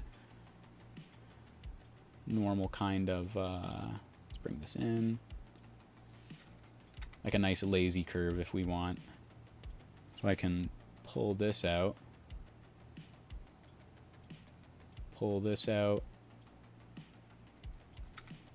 do something, come on. I'm trying to get something a little bit smoother for you guys. Yeah, here we go, like this. And it looks pretty good. I can even bring this in to make the ends a little bit smoother, and you can do this on like whichever one you want. The only thing is that if you want to adjust the bevel for each letter, then you'll probably have to add on some kind of modifier, or you're going to have to do individual letters. The only reason we're doing individual letters for this, time to learn. Welcome, welcome, Menlo. It is indeed time to learn. The only reason that we're doing separate letters for all of these is because in the end result, I plan on putting different footage on each letter to mimic the same look that we have here, where this is different than this. I don't even know what... Does anyone know what this game is? Right here? I have no idea. All right, vote. Can I do a poll? Can I do a poll right now? How do I do a poll in the chat? I don't know how to do a poll. Oh no, wait, here we go. Here we go. I'm gonna create a poll right now. What footage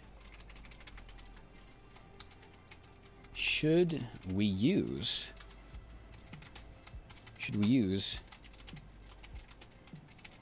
In the official video? So when I actually release the tutorial on this, what kind of... Actually, no, I can't do a poll for this, can I?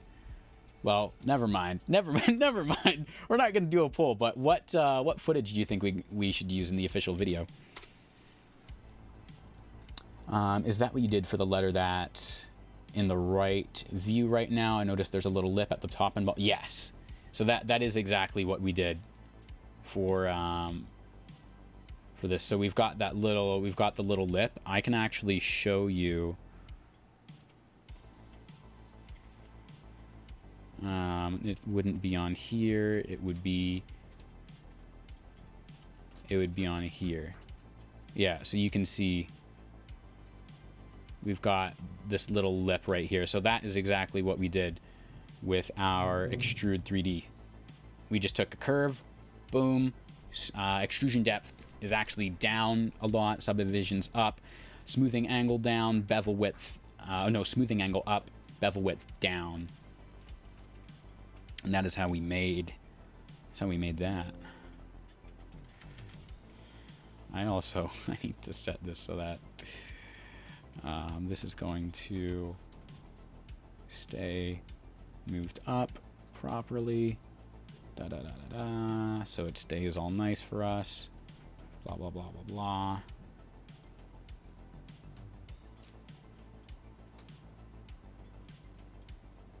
And then, yeah. And then it can slowly move down. Yeah, we're just moving the camera along today, making it look all nice. How you doing? How you doing today, Menlo? How you doing today? What kind of adventures do you have planned? All right, let's move this. Let's move this over. We're going to move ourselves down. Actually, you know what? We're not going to move ourselves down. We're going to move our target down a little bit, and then we are going to move up because we want... Actually, I think you know what we need to do? I think we need to bring our extrusion down, and then we also need to bring this down, because I'm looking at these two. I think the thickness is even a little bit lower,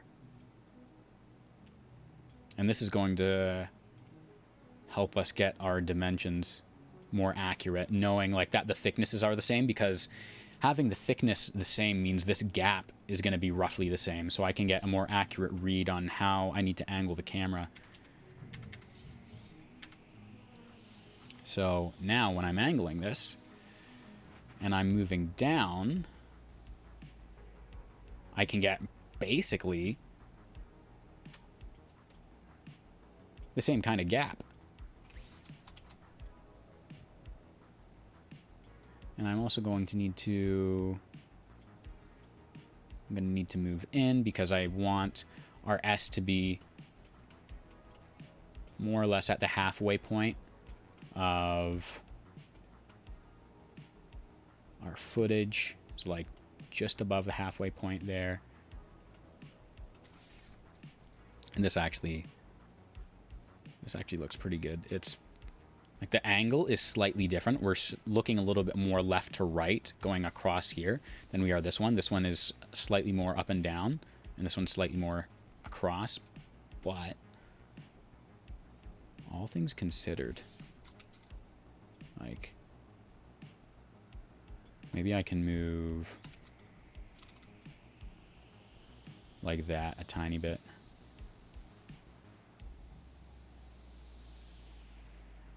Kind of like this. Kind of over a little bit. Yeah, like that. There we go. And that's much closer. And then I am going to move down and bring this in just a little bit. Actually, let's move, yeah, like that. That might be about the same, but I think I'm happy with that. All right, and I'm gonna need to bring our extrusion down again. Here we go, so it's underneath, because our thickness needs to be matching. That might have been one of the problems from before, is our thickness wasn't correct. The more you know, right? So there we go, keep this down. Bring this down a little bit. I'm not too worried about the smoothness of, like, this shrinking. This is something that I can easily smooth out in post, right? As they say, fix it in post. I'm just focused on the animation right now. So let me really quick. Well, actually, we can do this right now. Here we go. Get rid of the profile. Extrusion depth. Get rid of this keyframe. Get rid of that keyframe. Get rid of this keyframe. And bring this down. There we go. And then we'll get rid of that one. So it's nice, a nice smooth curve. There we go. Vibrant brother learning about 3D text. Hell yeah. That is what we are here to do. All right, we've got our green center, got our center point. These are aligned surprisingly close for how janky this entire thing has ended up. I do need to make some adjustments, probably move the camera further up above the text so that the bottom of the S comes more into view. Think about it, if it's like this and I'm here, I need to go a little bit more over top and still looking down instead of like this, because now the bottom wasn't in view. I go over like that, I can see more from over top, bird's eye view, comes more into the line of sight. So here we go. Here's a good angle. Move our target up just a little bit. Or you know what? What if we move up just a little bit? Yeah, there we go. So there's a little bit of your difference. Target versus translation. I'm moving versus where the camera is looking. All right.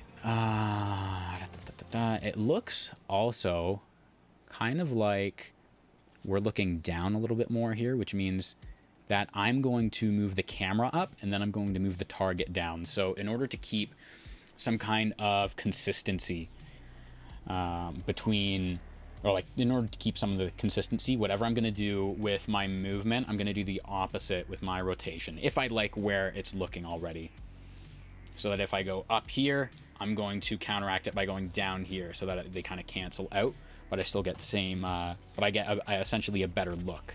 Because here's where it was before, here's where it was now. Slightly different look, but you'll notice the curve is a bit higher.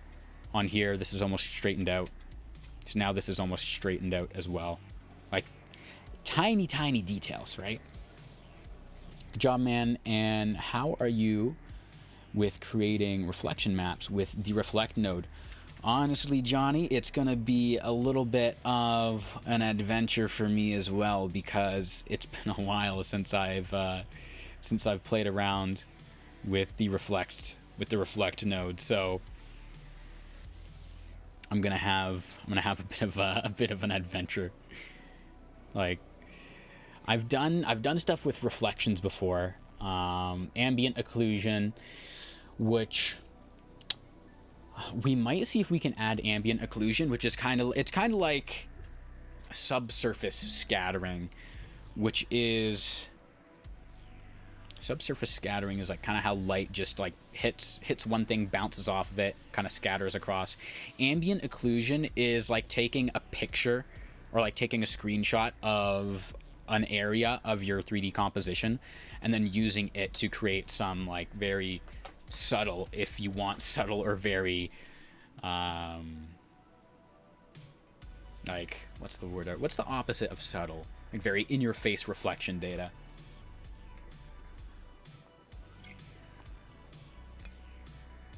So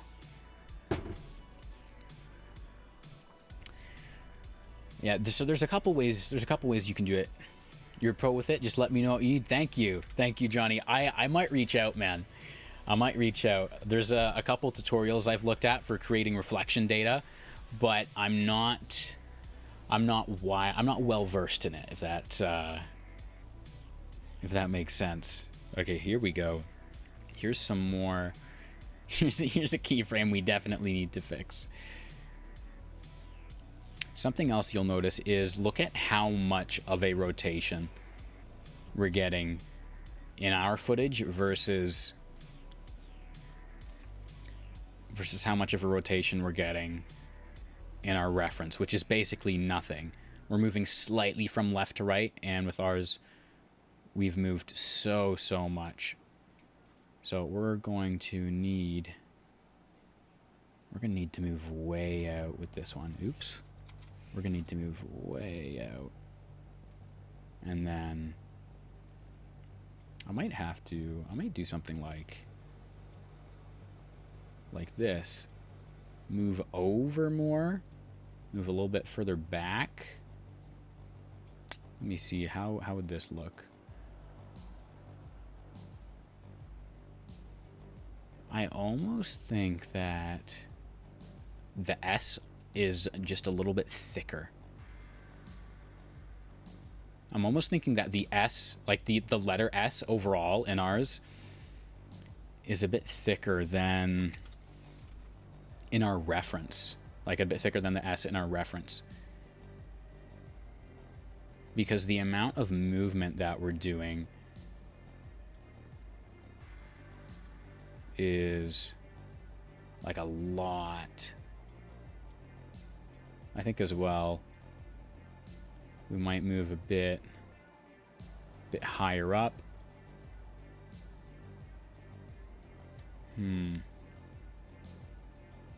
Let's fix this keyframe first, and then we will go to the one here, so that we can have like a consistent movement for the first 13 frames. I'm also going to go over here. I'm going to set a keyframe here to kind of isolate this area off. And then let me adjust the rotation. Because I don't actually think we're rotate, like we're looking up or down at this necessarily. I think it's like it's almost in the center. So there's also the illusion, like with this footage could be rotating, like it could be moving from right to left at the same time that the camera is moving around, to give the illusion that it's not rotating as much as it actually is. Let me see. Because my goal here is I need to keep this stuff out of frame, or I need to keep it a certain level out of frame, a certain amount out of frame before the beginning, as it were.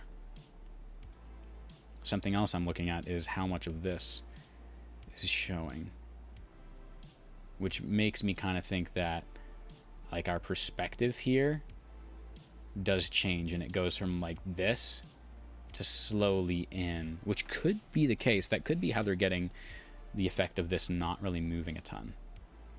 But We don't know for certain. So what I'm gonna do is this, and I think we're going to adjust our target a tiny bit. Maybe move out a little bit. And then do something kind of like this to keep the same curve. Keep a little bit of the top here in line. Do something kind of like that. I think we're going to end up with more of this in frame, or having like a tighter view of this than we would want. Or than we would in the reference at the very least. But it's not necessarily the worst thing in the world. Let me do this, do this, do this. And then let's move this up. And then I think I'm going to need to move in just a tiny bit. Or just around like this, yeah. Here we go. All right, so now when we come across here, yeah, we're moving we're moving out more than we are rotating around. So let me actually pull up our 3D camera view.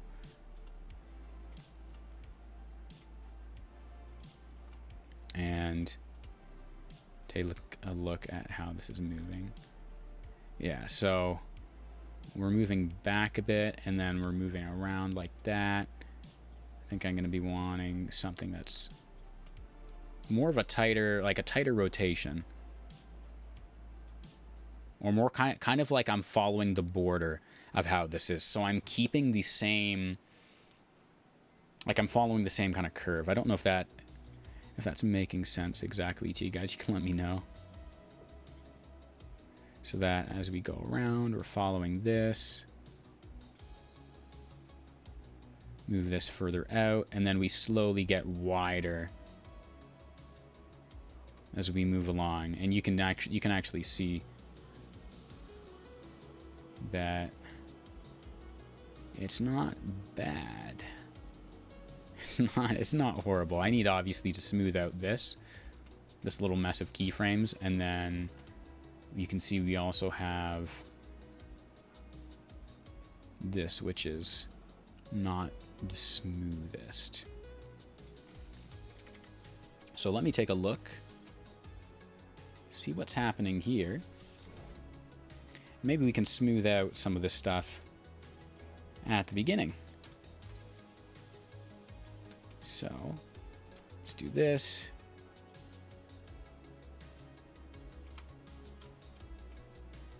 And let me extend. Here we go. So here's part of our problem here is we're moving. So we're going from point A to point B, but we're taking a detour and we're going like to A negative. So let's smooth that out. And so now we should probably have, yeah, we've got a little bit more of a smoother animation. Let's see what else is happening. Yeah, this is also not as smooth as it could be, so let's go.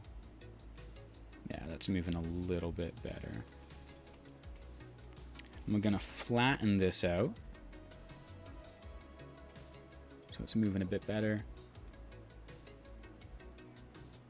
There we go. How many people, I'm curious, in chat today, how many people do we have who are well-versed in 3D animation?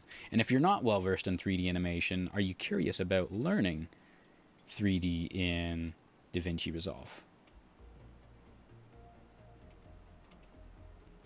Let me see, which one is this? Y target? I think I might just delete this keyframe overall. And maybe not delete that one because it's kind of holding a consistent line here. And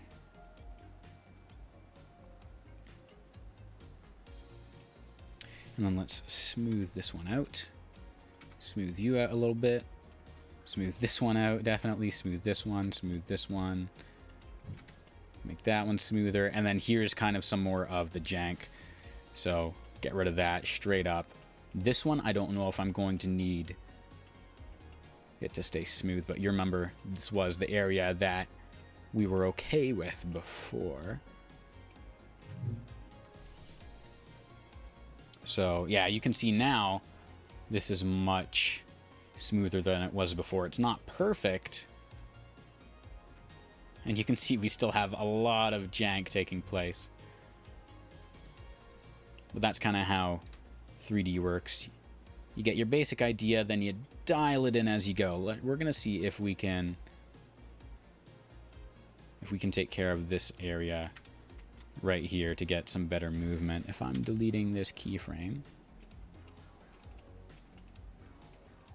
because you can see if I move this along, I don't want the kind of jank that I have here. I want right here, which is, let's take a look at which frame this is. Frame 47. We want frame 47 to be nice and smooth. So whatever's happening, like over here, we need to take a look at.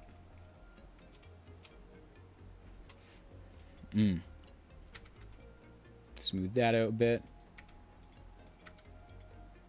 Let's see, here we go. So now if we take a look at it, it is slowly smoothing out. Now I'm curious, what happens if I just completely get rid of everything here on 47? We end up with a little bit of a smoother curve, which honestly isn't bad, but what we're doing is we're going left to right, and then we're pulling back to the left. And you can see that's exactly what's happening here, is we're going left to right, and then we're pulling back left, which we don't want because our line of sight ends up looking kind of janky, like you can tell. Whereas with our reference, it's just all very nice and smooth. So I think right here is where the majority of our fine-tuning is going to take place. So I think right here, interesting. If I get rid of that keyframe, we push further up, and so this is probably one of our problem keyframes. Yeah, here we go. You can see right off the bat, we're getting a huge improvement. So now, I think, what, our X target position, this controls, no. Let's see. Which one am I going to be pulling? I think, oh, it's still the X. Wow. Okay, so we'll pull the X a little bit more down. And then let me take a look on our height. I think for the height, but this is our Y, right? Yeah, let's go for something that's a little bit more like this. And then if I get rid of these two keyframes,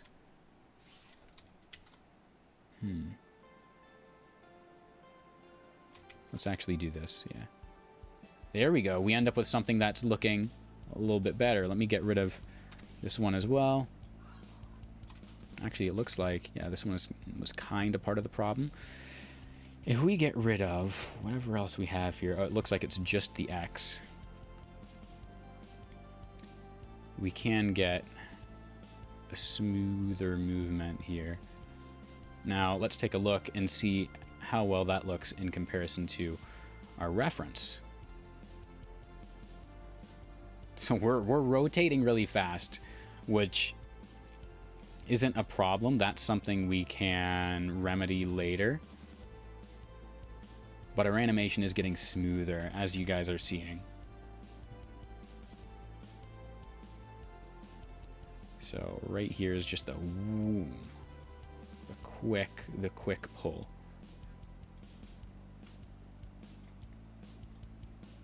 So let me see if I can pull this out to make it curve a little bit more. So I think this is a keyframe we've got here. Pull it out, curve a bit more, pull this one out. to match the curve a little bit more. Same with this one. And then maybe I can straight up get rid of... Oh, what did I just do?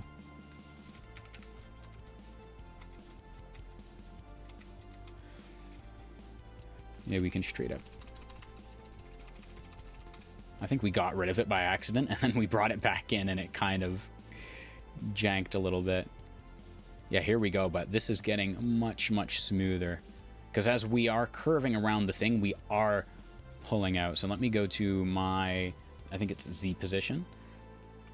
Yeah, Z target. And smooth it out a bit.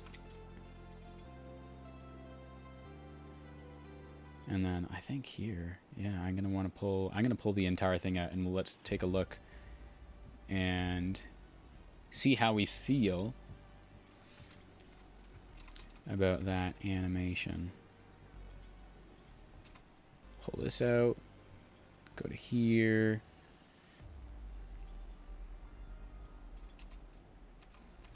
Pull this out.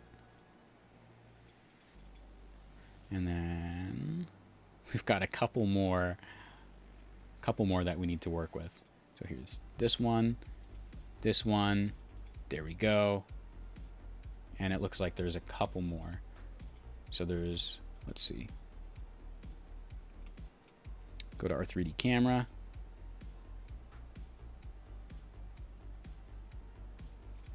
And which frame is this going to be? So here's our, these are our Y frames, I think. Yeah, so there's Y frame 1. I want this down here to be a little smoother. I want that I don't want that curve to move back and then move back in. I want the entire thing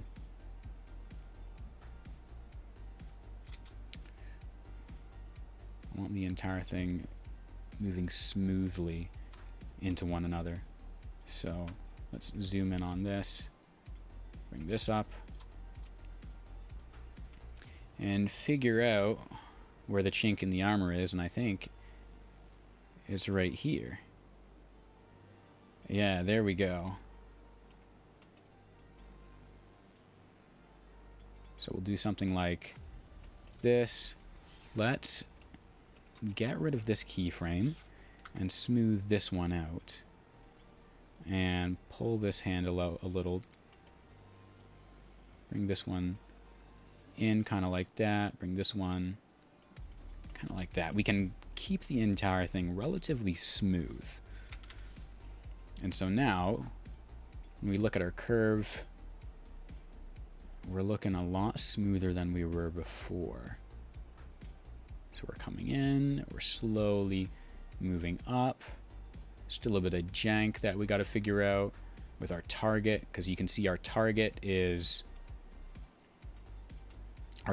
looking kind of janky as well. I think for the target, I'm going to want a similar kind of curve for this. So let's do something like that. Move to the next. Pull this out a little bit.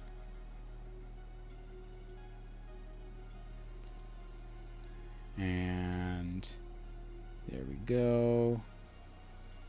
And then I think for here, I'm not going to want to get too caught up in... I think, you know what? I think we're going to get rid of this one because of how close it is. Like there's an invisible line basically connecting this one and this one for these two keyframes. And all I need to do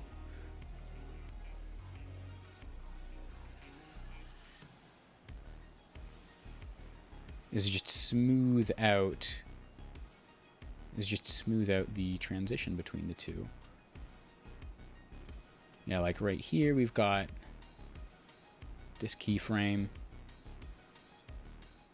so that we are again ending up with smooth movement. We want those we want that WarioWare smooth moves. Those WarioWare smooth moves. Yeah, so we're ending up, so you're seeing as we remove the keyframes, we are ending up with smoother and smoother animations. So let me take a look at our reference really quick before I get rid of this keyframe here. So where are we looking? All right, that actually looks pretty good. And then I think instead of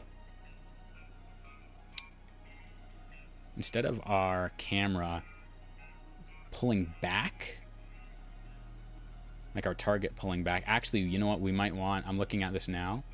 If I pull this further, yeah, it looks like we might actually want our target either pulling back, or we're going to want our translation, like our animation, to get a lot more focused. Because let me look at our reference again. With our center line.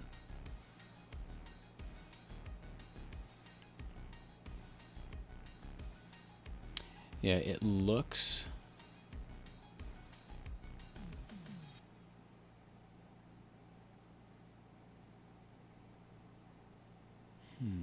For this, let's see. I'm honestly, I'm not sure. We might have to play around with this a little bit. Let's see, how's our camera moving with this? Oh, we've got a ton of keyframes for this. What I'm going to do real quick is overlay this one so I can see what both of them look like at the same time. So here's our reference, and here's ours. If I do this, maybe I can put screen onto here. Yeah, here we go, so I can see both.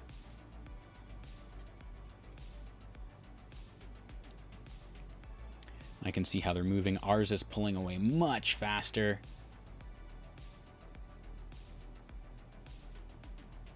And then we kind of match up around here. Not bad. And then we move much lower. Oh, wait. No, we're actually higher. And then I think we move lower after, which is kind of funny. Yeah, and our angle is a little bit off. We're angled a little bit heavier on the right side. So let's take a bit of a look here. So I'm gonna want to be closer. Let's see if I can line these up. Kind of like this. I'm gonna want my target up a bit. Oh no, I'm gonna want to move down actually. I'm gonna want to move down like this. And then let's see.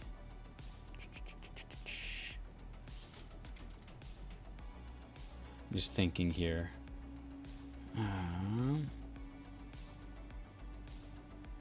Because I've got the correct angle for this. I think then my target would need to, let me see here.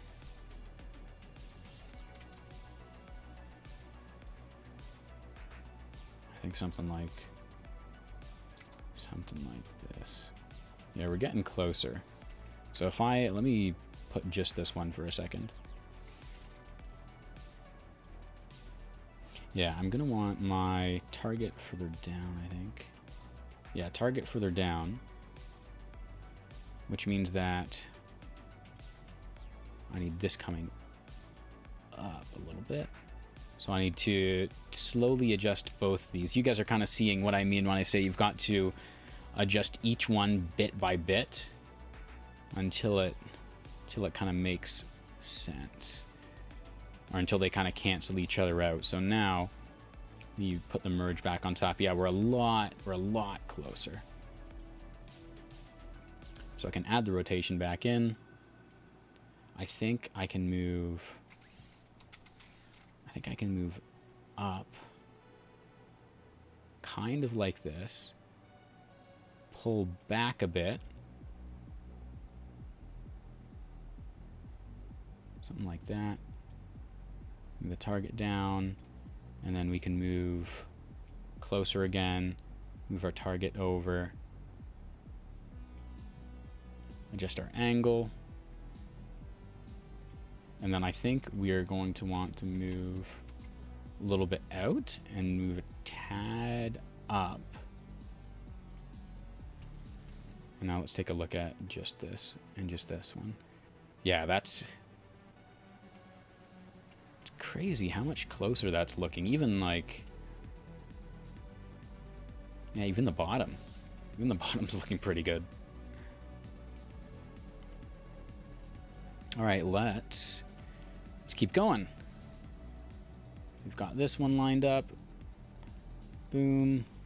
Let's add some adjustments to here.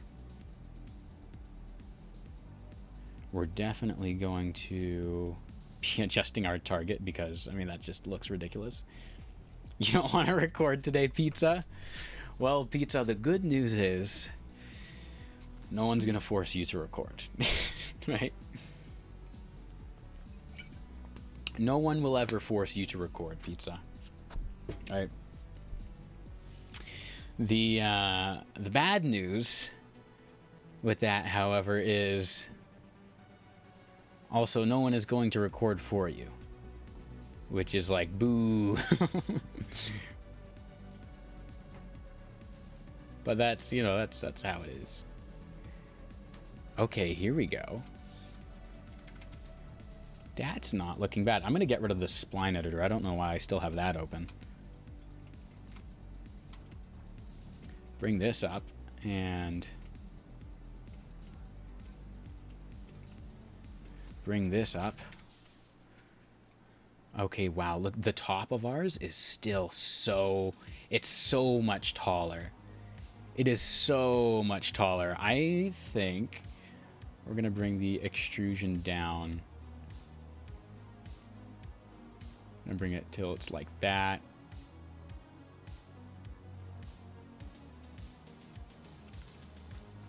And then I'm going to also bring this down. This might have been the problem the entire time, is the sizing just was not correct. Which is kind of funny when you think about it, is that all it took for your feet to be comfortable was changing into a larger shoe. All right, let's move this. Actually, no, let's not move this. That get... Okay, less, more. Less, more, less, more. Play around with this. Keep the angle a little bit higher. Move it like that. It's like that. Okay, and then let's move this back a bit. Now, I need to adjust my target. So it comes down. I can move in, adjust this.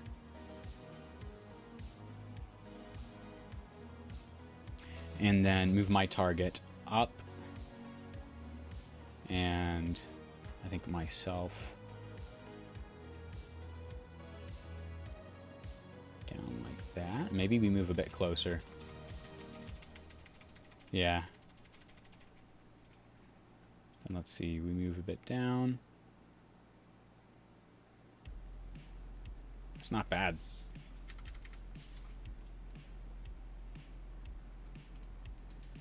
Look at how much larger this is right now. It's so funny. So let's I'm gonna adjust the sizing again. Actually, you know what? I don't even know necessarily that the sizing needs to be adjusted on this. I think, again, it's just... You pull the camera back. And then...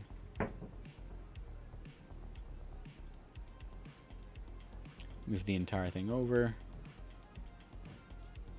Move it a bit closer, I think. How can I get the most curved? I think for the most curved angle, I need to be... Oops. I need to be closer.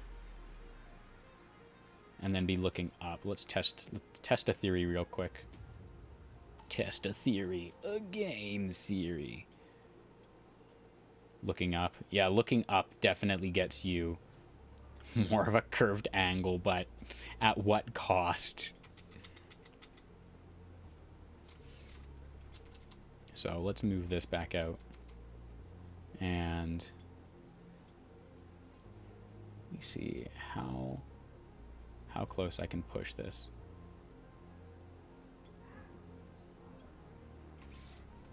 Without shattering the entire thing. I think we can adjust our angle a little bit. And then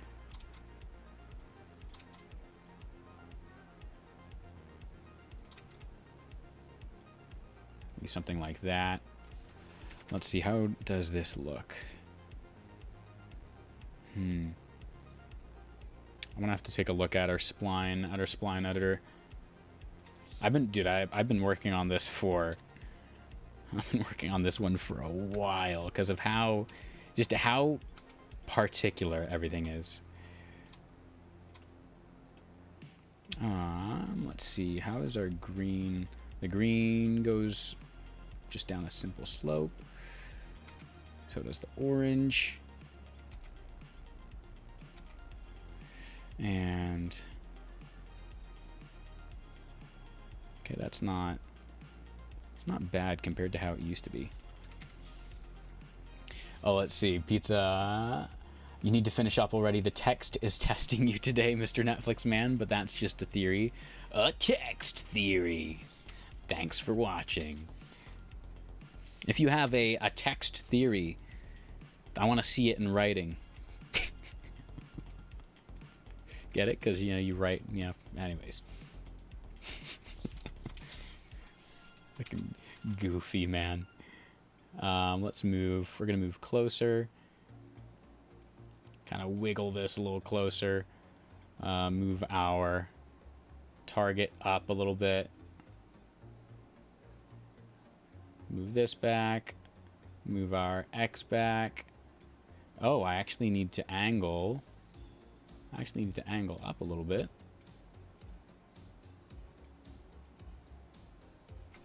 Wait a second. Maybe we don't need to angle up.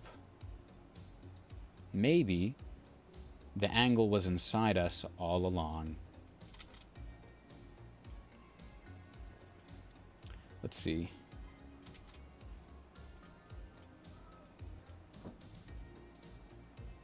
Kind of like that.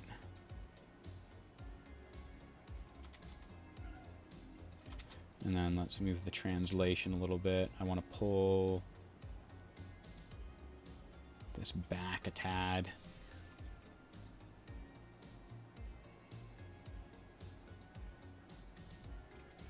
Then let me get rid of this. Here we go.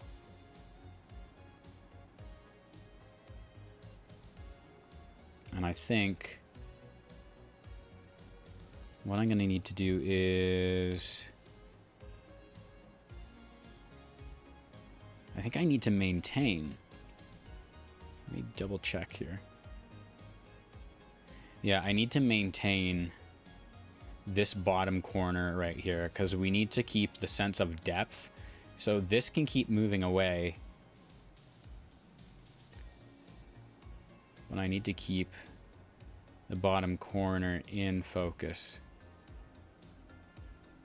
for quite some time. So all this movement that's happening, I cannot be allowing. So there's basically three things here that need to match up. Is I need to make sure I'm rotating around this, keeping this, the movement of this going from right to left good. I need to also make sure I'm keeping the bottom corner here kind of in line so that we've got the closeness and the rotation around this. And then our external kind of factor that tells us how we are rotating in relation to everything else. These three things I think are going to be our make and break. Our make and break factors. Let's just see, have the text theory. It was really, really bad. All right, I kind of like this frame. I think we can start here. So I keep going to. I'm gonna move this. Actually, no, I'll just get rid of it. I got rid of the lava thing. Actually, you know what? I will. I'm gonna take the lava, and I'm gonna put it into the Discord chat for anyone who wants the lava effect we made earlier. Which, if you're new and you're tuning into the stream, that's like this that we made a bump map, displays 3D, blah blah blah. Put a background on it and a glow. If you want this, I'm gonna put it in the Resolve chat in the server. So let me throw that in there right now before I forget. Here's the lava effect from today's stream. Bam! So anyone interested in that, definitely check it out. I'm deleting it off here because it keeps distracting me. All right, so now I'm going to have kind of our cookie cutter up, or our reference overlay up, and then I'm gonna have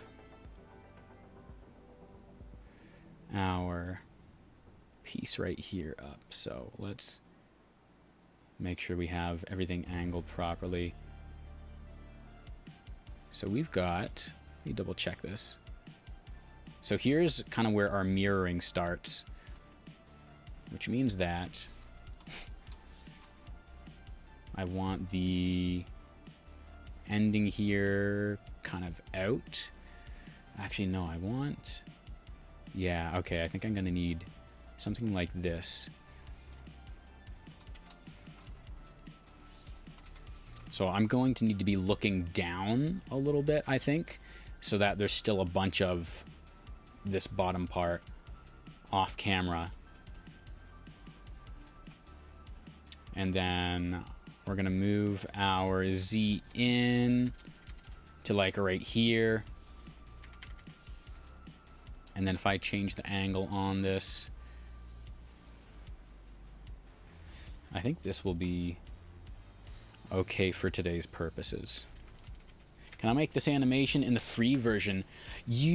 I believe you can. I don't think the S tools are. I don't think the S tools are a paid exclusive, so you should be able to make this in the free version. It's just a whole bunch of text and some 3D light stuff.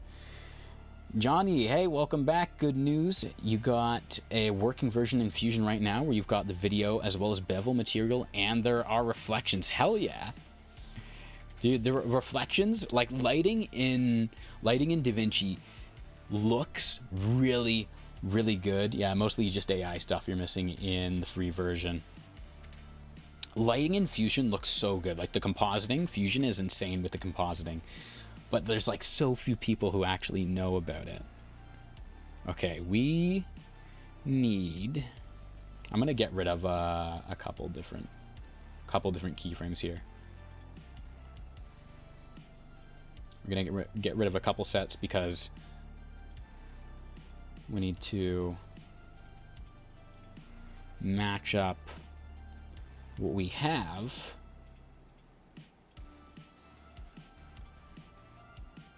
over here.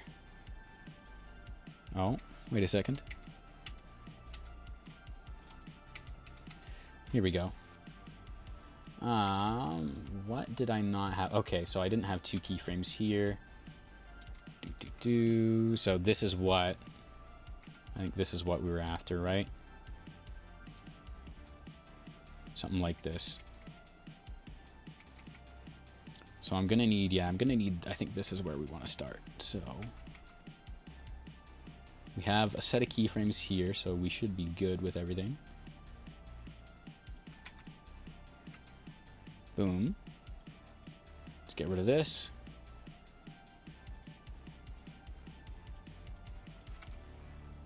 And now we'll go to, here's gonna be our reference point. I'm actually, you know what? I'm going to I'm going to wipe the slate. You guys are going to think I'm crazy. We're going to go like this. Go boom. So that there's no kind of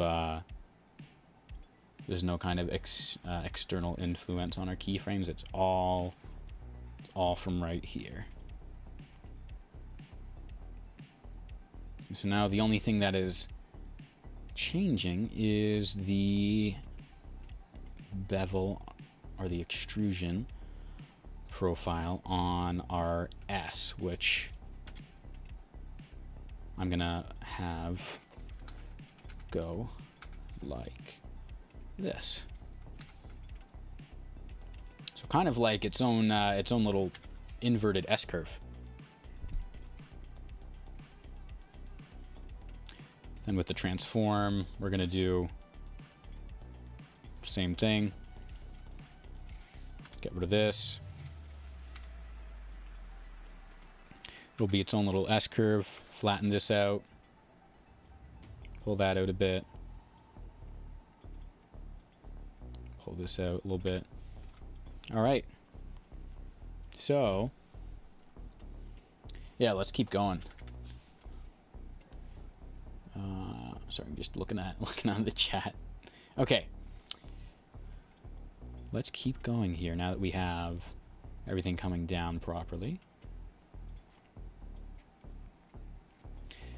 So here's the trick, keeping everything lined up. I think what we'll do is, because animation is usually done like on the 1s and 3s or the 2s and 4s, so we're going to go every third frame. So we're going to go 1, 2, 3.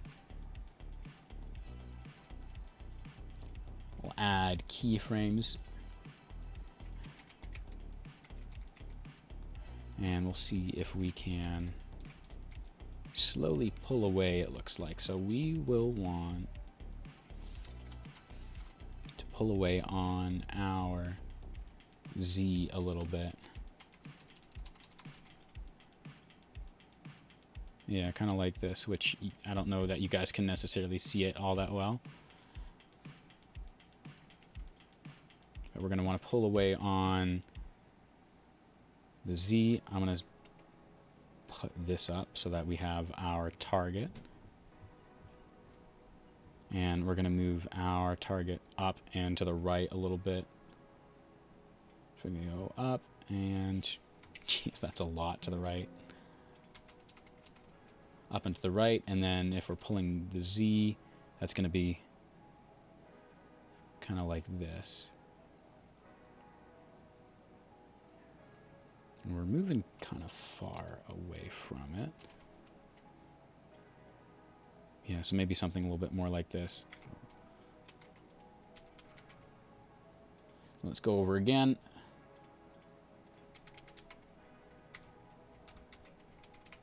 And I'm also going to put keyframes on our rotation just in case. What part of the problem is the focal length? I've been thinking about that. I've been thinking about the focal length being part of the issue. And I cannot for the life of me determine what exact focal length that this would be, right? We can get rid of, or we can exchange this camera for this one. Because there's also the matter of the sizing of the asset, right, Pizza? So I can pull this out, and then I can move it closer. Let me move this back. And move this in bit by bit.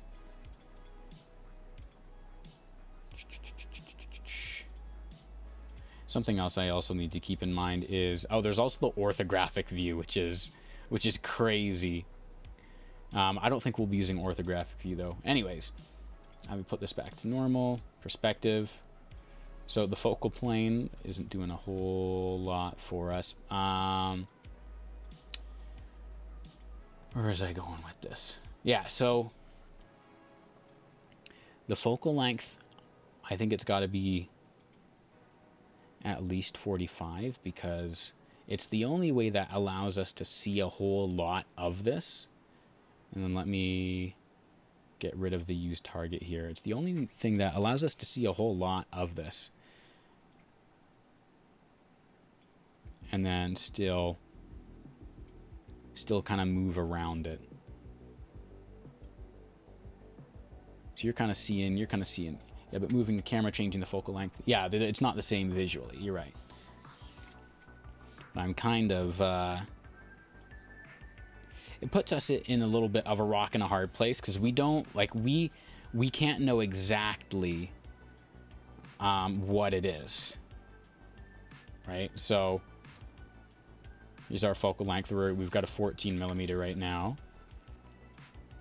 And right now our image looks pretty good in terms of the shape, but then when you take into account but then when you take into account that this is actually smaller, like this is not the side of this is a lot further in than the side of this, and then we also don't know how big our shape is. We don't have the exact text. That will also change how we look at everything too. Because if it was the exact shape, then we could dial in the camera to work with the text. But because we don't know, or we don't have the exact font of the text, that's also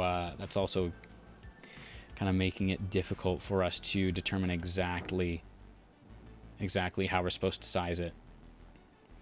What it looks like, I could move this up a bit. Wait, I'd have to do something like this. Move this over a tad. I'd have to move this in. No, I still need this moved out. And because of the rotation, yeah, I'm gonna need it kind of like,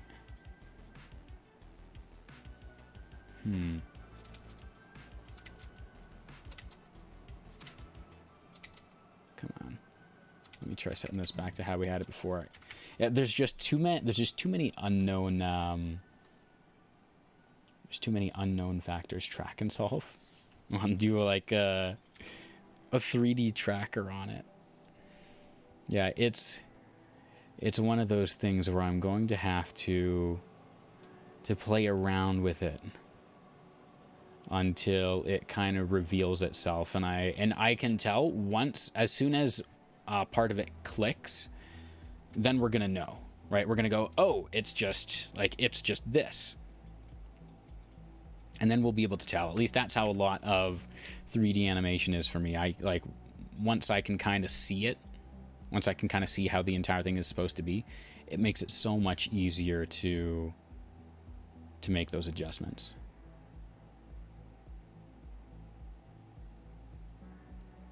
With this, if I'm looking at the external, so you can see in the back here, actually a 3D camera track is a great idea. We might have to. When I'm looking at the external here, I'm having a lot more Y movement to keep up, and over here it's mostly X movement. I have not done a 3D track in God knows how long. I don't even know if I remember. I don't even know if I remember how to do 3D tracking. Let's give it a try. Oh,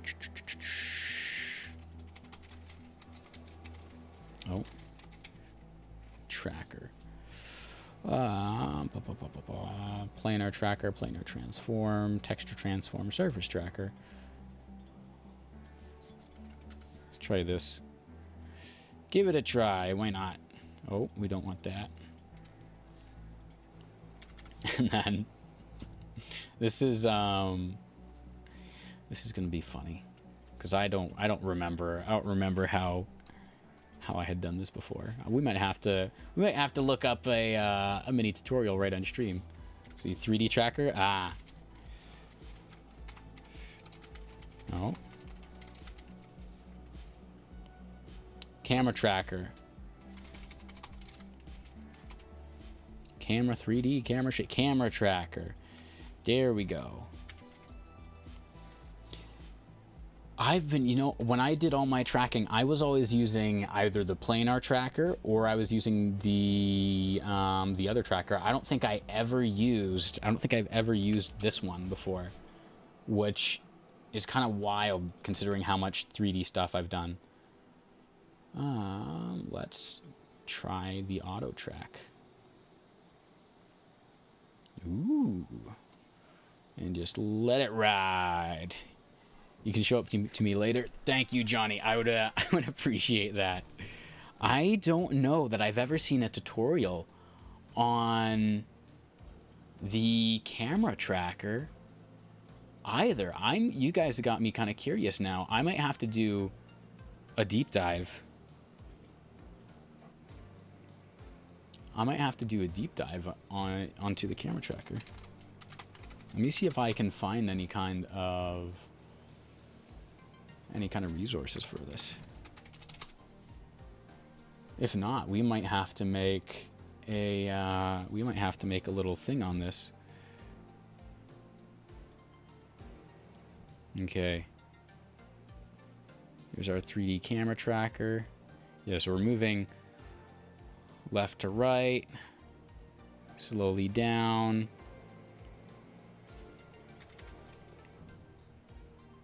All right. Camera. Solve. I know this is for getting rid of getting the stuff that you don't want, I think. 3D scene. This is, I'm going to have to do so much,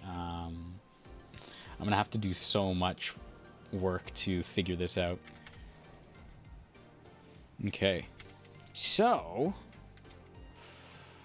I'm kind of curious. I think now,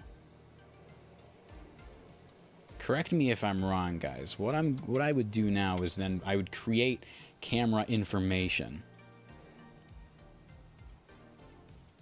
Auto track defaults. I'd create camera information. Oh, I just realized I moved the stream window over. Oh, I'm looking at the stream right now. It looks like using the camera tracker janked things up a little bit. There we go. Yeah, using the camera tracker janked things up a ton. So I do apologize for that. So now what it looks like, ooh, tracker range. So I think now what we're going to want to do is connect a camera to it, right? If I'm not wrong, what comes after that is connecting a camera to the camera tracker. No, I'm not. So I might have to, let's see, solve options, clean tracks by filter, clean tracks by foreground. Let's see. No, it makes the camera for you. Okay. So, let me see. If I'm going to export, nothing exports, 3D scene transform, ground plane. Let's see if I can figure this out here. Okay. Unless I'm just plugging a camera, am I going to plug a camera into it after? Let's see. No, I'm not going to plug the camera into it. Can I connect it to the camera? I can connect it to the camera. And nothing so far. Oh, can I import? Move all this over? No, okay. You might need to tell it you don't know the camera info. Yeah, I might have to solve or something for it. Let's see. No existing summary found, not enough tracks. Okay. Tracking filtering, apply track selection filters. Ooh. That's kind of cool. Honestly, I think Johnny might know the most out of all of us right now. Enable lens parameters, clean tracks by filter, clean foreground tracks, camera. So it creates the camera for us.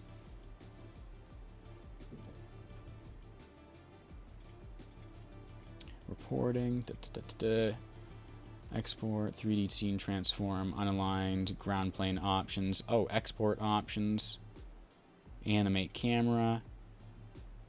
So let me go to here. So if I want to export, nothing failed to fix this, you need to run the solver to generate a camera path and point cloud. So if I'm going to run the solver, not enough tracks. Mathematically, there must be at least 8 tracks in common between consecutive frames to reconstruct the camera motion. In practice, you want a lot more than 8, so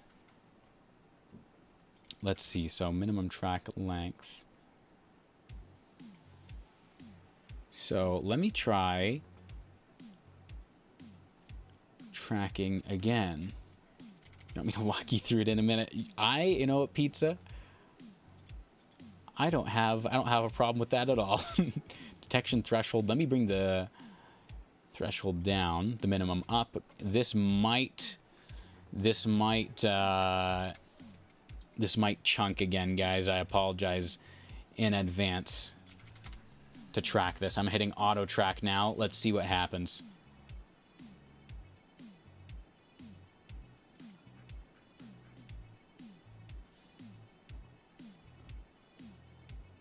All right, and now it's going back. Okay, so now, okay, so completely got rid of everything, which means, I think, that I gotta bring my detection threshold up, bring my minimum feature separation down. Actually, no, we'll leave it at default. And I'm going to give this another try. Let's see. I might have, let's see, I might not have, oh no, it's doing something. Do I not have my previewing on?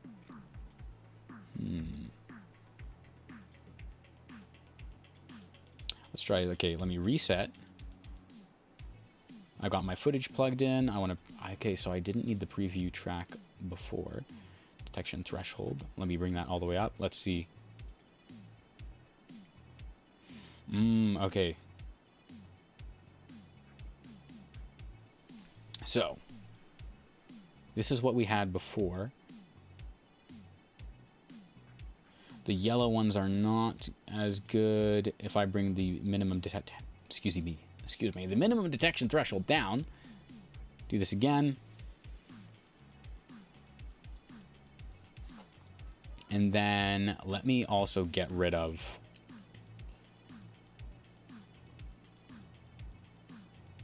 we'll do it only up to frame 200 for this.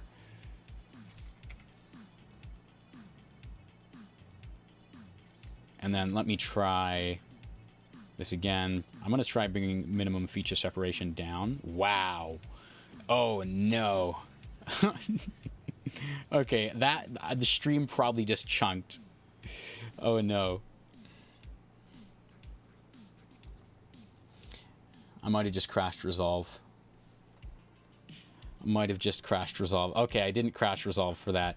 Okay, I'm going to bring the minimum separation down to 0.25. I'm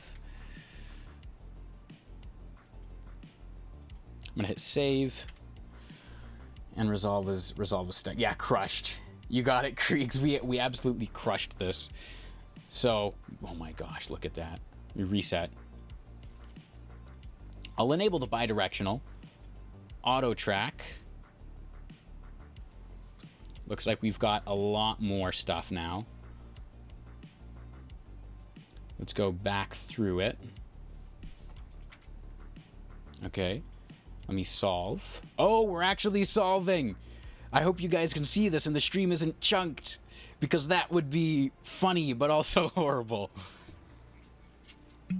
Taking a victory drink.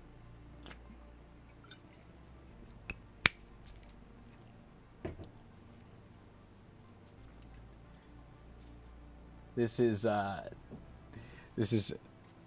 hilarious. Oh, Johnny, you actually sent me. You actually sent me a quick Loom behind the scenes video. I will check that out in a second. I'm gonna let this solve first because I don't know how many tabs I can open without chunking the stream up again. So I'm gonna let this solve first. Yeah, it says YouTube is not is not receiving enough to maintain smooth streaming, as such viewers will experience, and then yeah, buffering. I apologize for any buffering that you guys experience. Dang. Okay, so this is gonna go for a while. In the meantime, I guess you know what, we're gonna try this out, Johnny.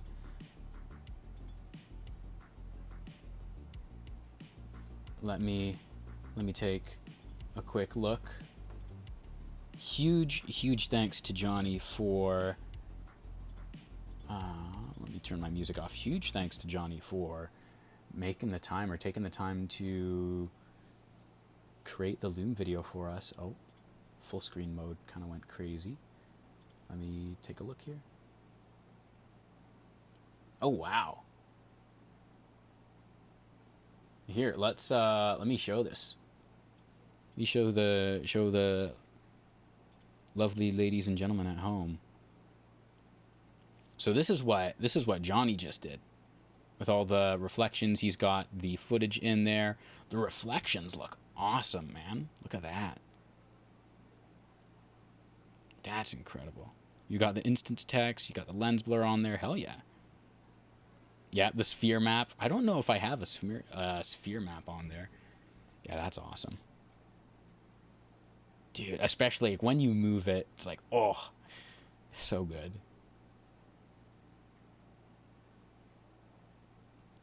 I'm kind of curious about, yeah, reflections, like creating good reflections in Resolve is always, I don't want to say it's a pain, but it's not something I'm always doing. So whenever I get to see something like this, where you're like, this is what you do, it's always so sweet to watch. All right.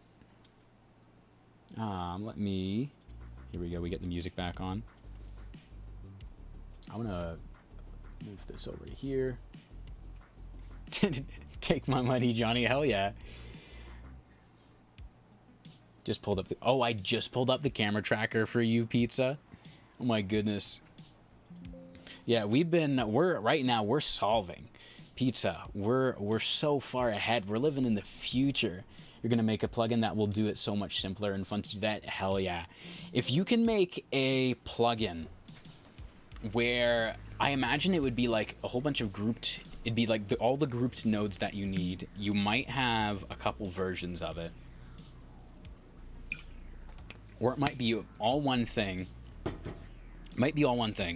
Whole bunch of group nodes. You could toggle different controls off for how advanced you want your effect to be. And then it would be kind of all the essential controls from each node built in. And then maybe you could do you might be able to do some expression-driven stuff so that you can move some of the controls together, so that you can have like all the reflection stuff kind of move at the same time, if you know generally kind of how you want reflections to be. I'm kind of curious how it says solving frames 0 to 199. I'm wondering if it's going for each frame and I'm just gonna have to leave this and let this kind of run, or if it's, I think that's what it's doing. Or if it's I don't think it's solving for each point. I think what it's doing is it is solving for each frame. Like, I think that is what is happening. But in the meantime, guys,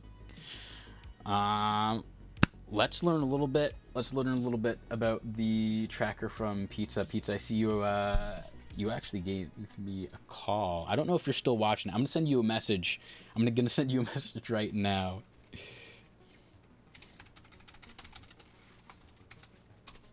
And oh yeah, I'm seeing the stream for me is actually, I have the stream pulled up right now. The stream for me is behind as well. So let me move this up. All right, let's give Pizza a quick call.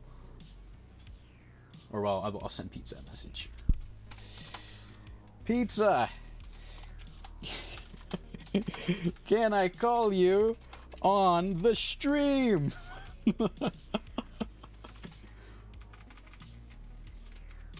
And then we'll see, because I don't know if Pizza wants to be on stream or not. Pizza is very, very good. For anyone who doesn't know, oh, wait, we just got our solve.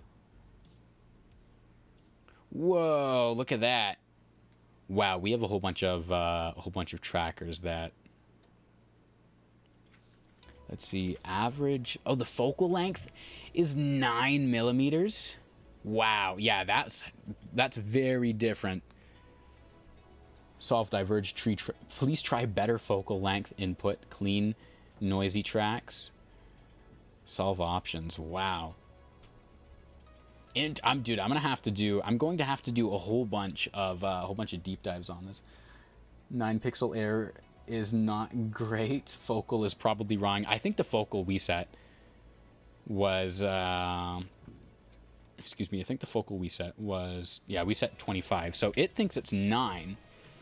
Let me try this again really quick. Hit reset, auto track, and then bring it back.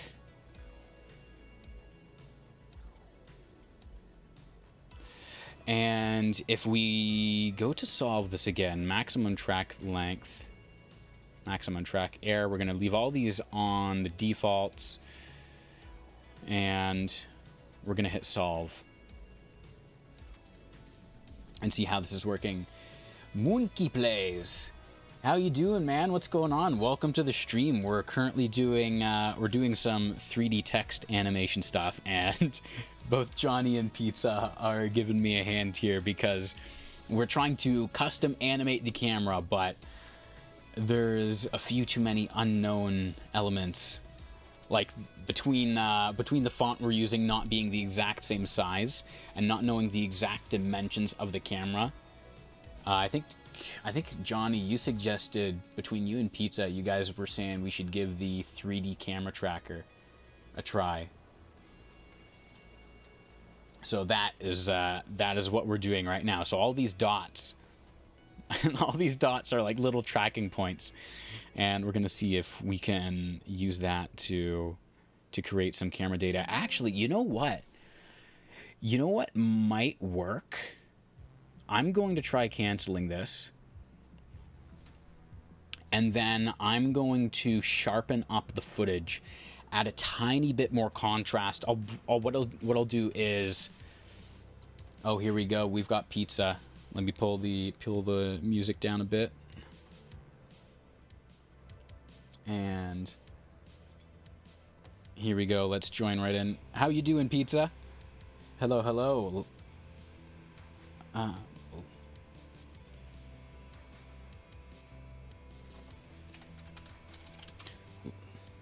All right, let me make sure I can, let me make sure I have you on here, because OBS is not pulling my chat in right now. Here we go. This should work. Try saying something, Pizza. Testing. Oh, perfect. Here we go. Text is testing me. The text is testing indeed. Okay. We're about to see if I can live stream, have Resolve open, and do text tracking and stuff all at the same time. It's not going to work very well on this footage because the footage is playing on the text as opposed to being static on the geometry. That is true. You might want to hide your renders so that you're not also rendering while tracking, while screen sharing, while streaming. Yeah, I might want to hide the render, so from the viewer, just so you're not also rendering into the viewer your 3D stuff. All right. We'll give that a try in just a second. Let me stream the screen, and this should be good. I'm gonna bring the stream quality to 30 frames. Here we go. Okay, so let me really quick as well.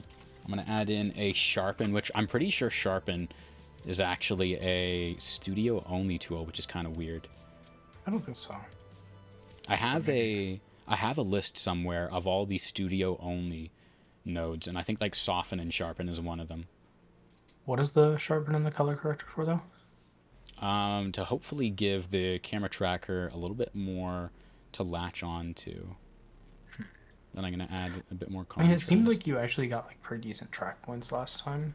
So what I would do is just make a new camera tracker node that's like completely reset and run that.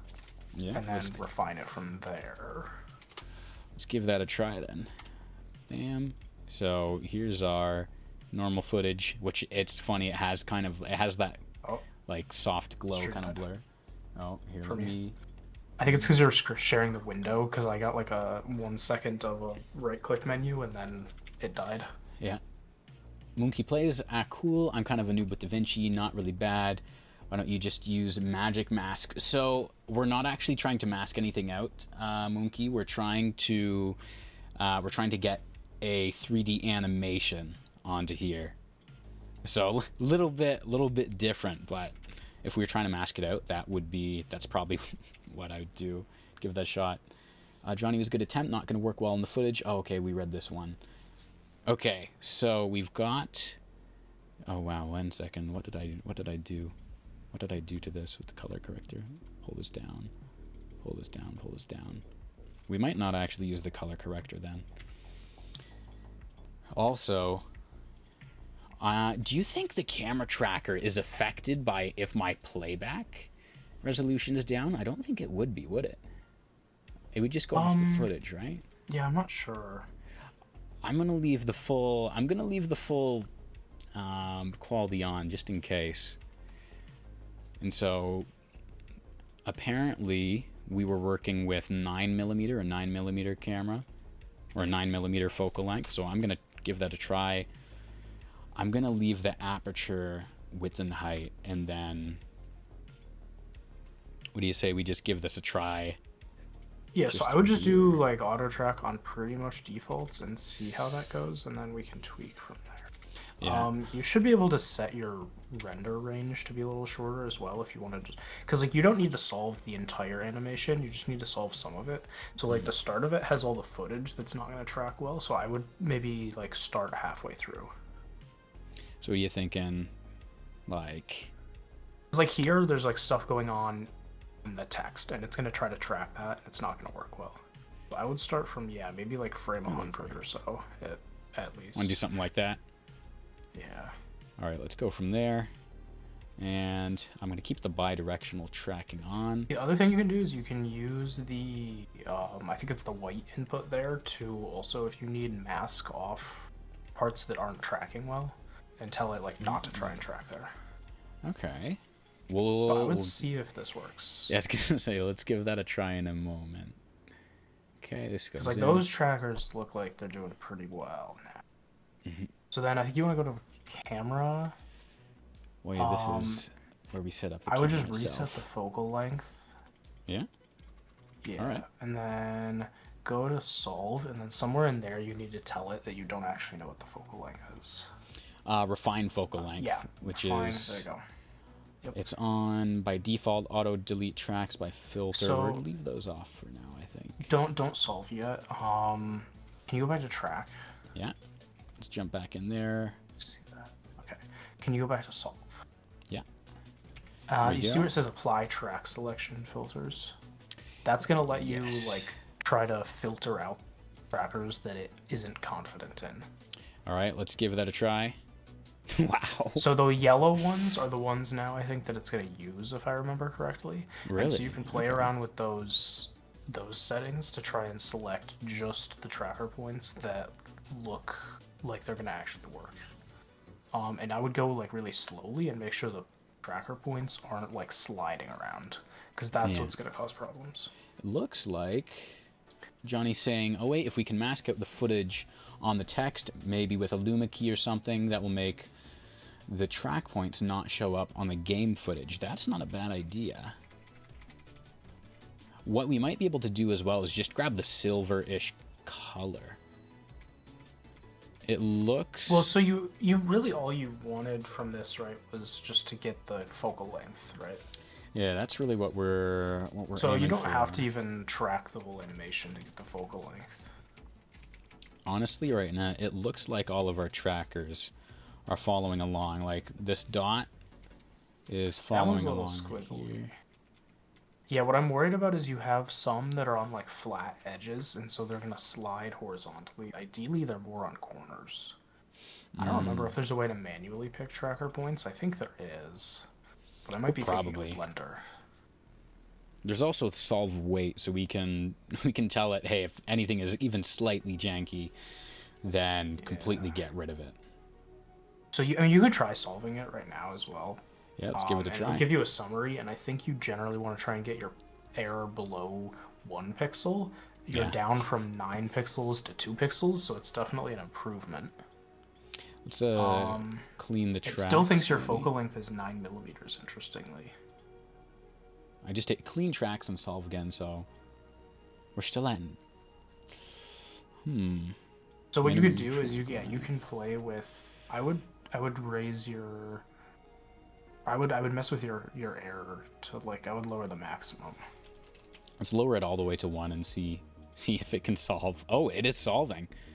Wow. Oh, it's still. But your actual error didn't go down, and now. Oh, there you go. So now you're actually using all of your points. Okay, so maybe the maximum track error, maximum solve error. Okay. Yeah. Let's see. So yeah, nothing changed. Nothing. Oh, you have to do apply track selection filters. Oh yes, you're right. completely overlooking certain pieces. Johnny says setting it to 0 is not gonna work. Not actually a bad solver error amount. You thought it'd be way more. Okay.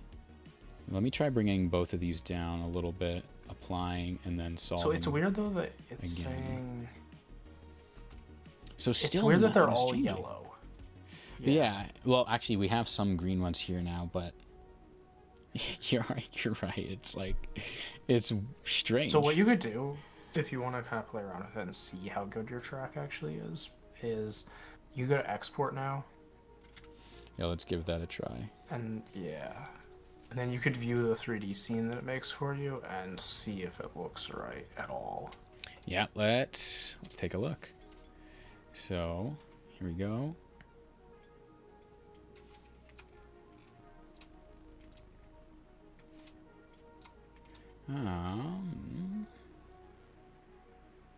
That's not bad.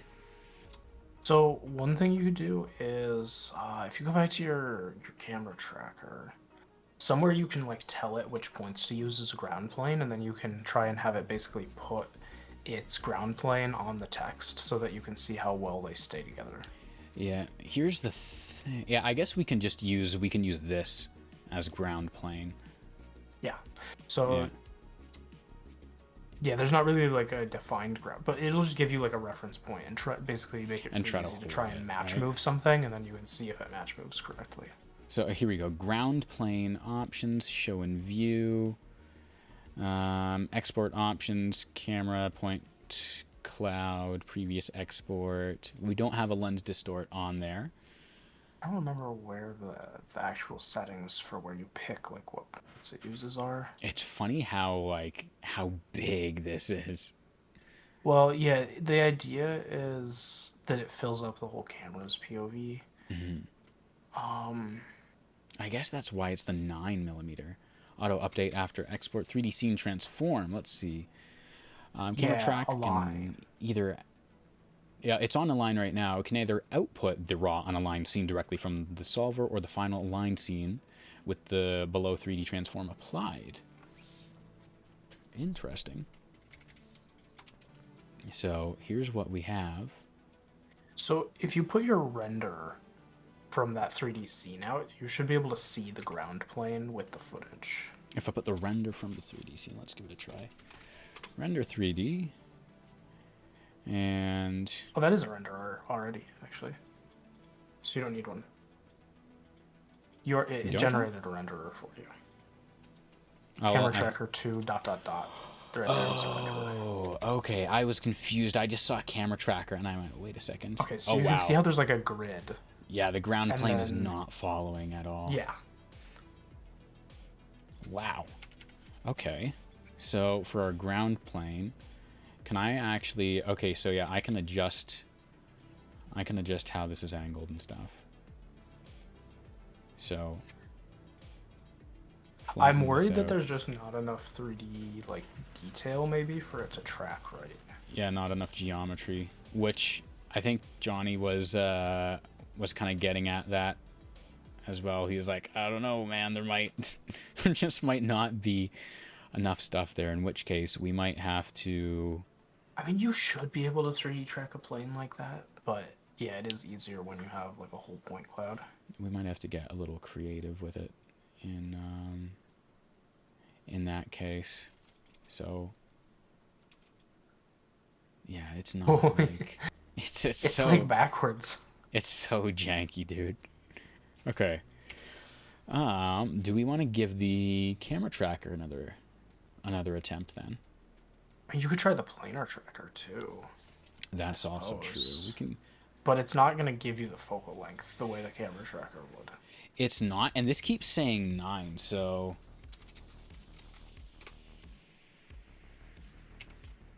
keeps saying 9, so I'm like, like might be worth a shot. And but what would the point of the planar tracker be? Will it doesn't give you the 3D information back, does it? I don't think so, but I can try. Let's try just tracking the S. Might be able to get some of the rotation information. Hybrid point area, perspective, translation, rotation. We'll try, give perspective a try. See if this works. Hit set. And then I'm going to go back to frame 100. Set that. Let's go forward. Okay. And then if I create a planar transform, which is where? Let's see. Create planar transform. I have no idea where the planar transform is going. There's planar tracker. Find next. Ah, here we go. Planar. Okay, so yeah, it made 2. It just put them in the exact center. So if I'm thinking about this, we might be able to... What? I could take a camera 3D and then plug it into the planar transform, couldn't I? Or no, I'd be taking... Yeah, I don't think the planar transform really does anything 3D like that. What I would have to do, so instead of moving the camera, I would be moving the object. That's what I would be doing.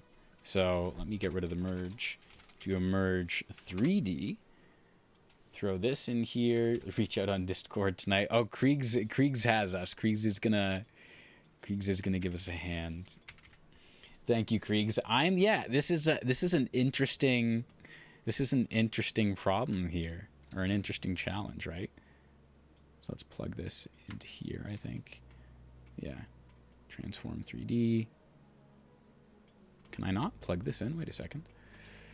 Let me move this into here. No, can I move the extrude 3D in?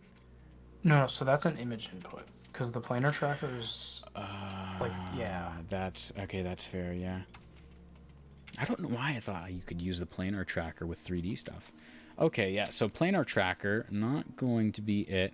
So far, it's been the camera tracker, which... Yeah, you see that like tilt at the start where it just is turning? That's very wrong. Because obviously, in our example footage, we're not getting that insane tilt. And what it's doing... Oops. Can I throw all of this together? Oh, I think I need the media in here, right? Now let's do this.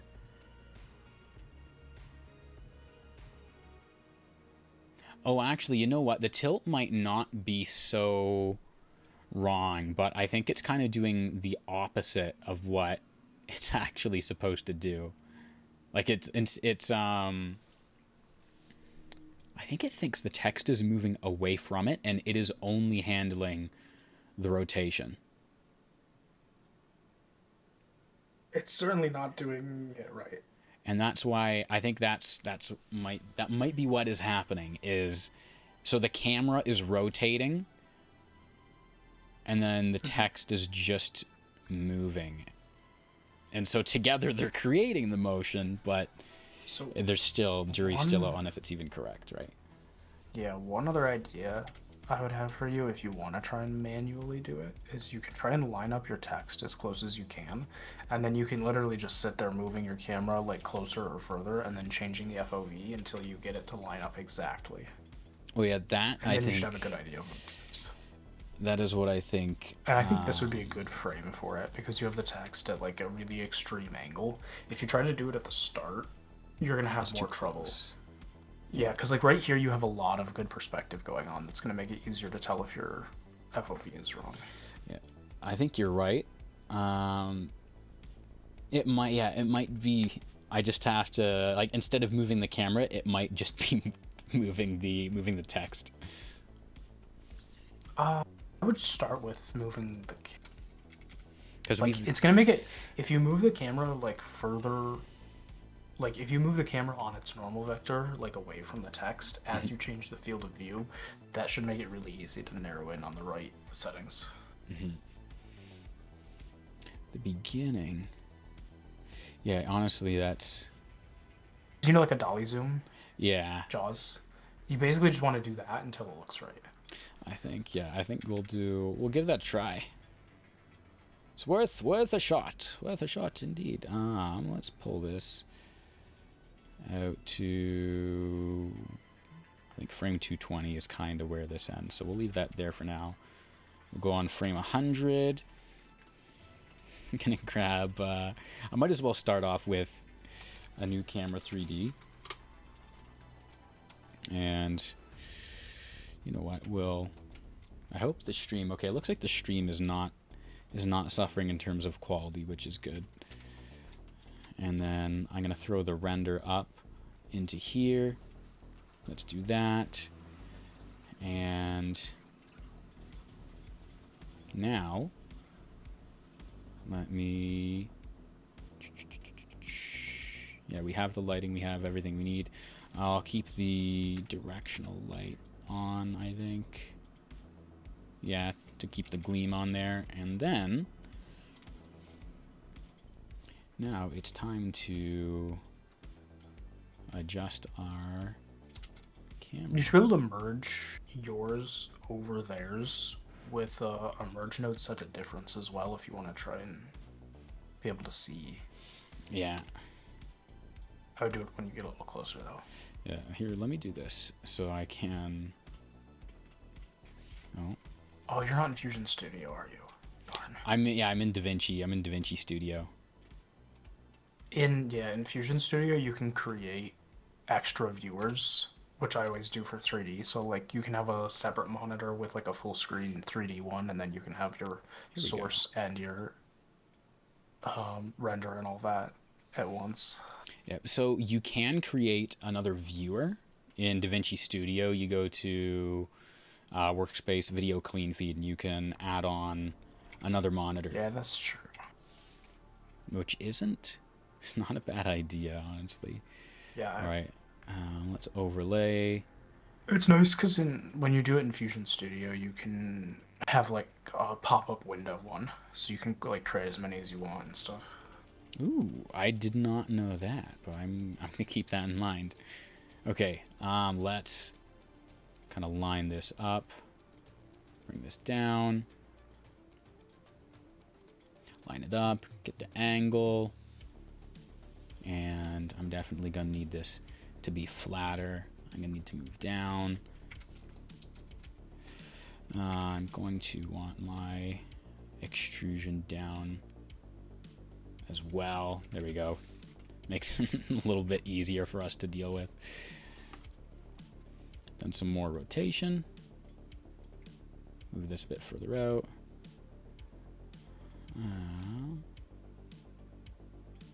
Bring it closer in. And then I think now is when we start playing with the focal length and bringing it in a bit closer. So something else for me to also keep in mind is I don't have the exact font that I'm using, or that they have. Yeah, if you're struggling with this, another thing you can do is also make like a 3D grid and try and just line your 3D grid up with the text so that it looks like it's sitting on your grid. That's a good idea. Oh, you know what? As this... Okay. Do you not have the Xbox in your text? I do, yeah. I've got... I don't have it lined up exactly. Yeah, because having that extra row would be helpful.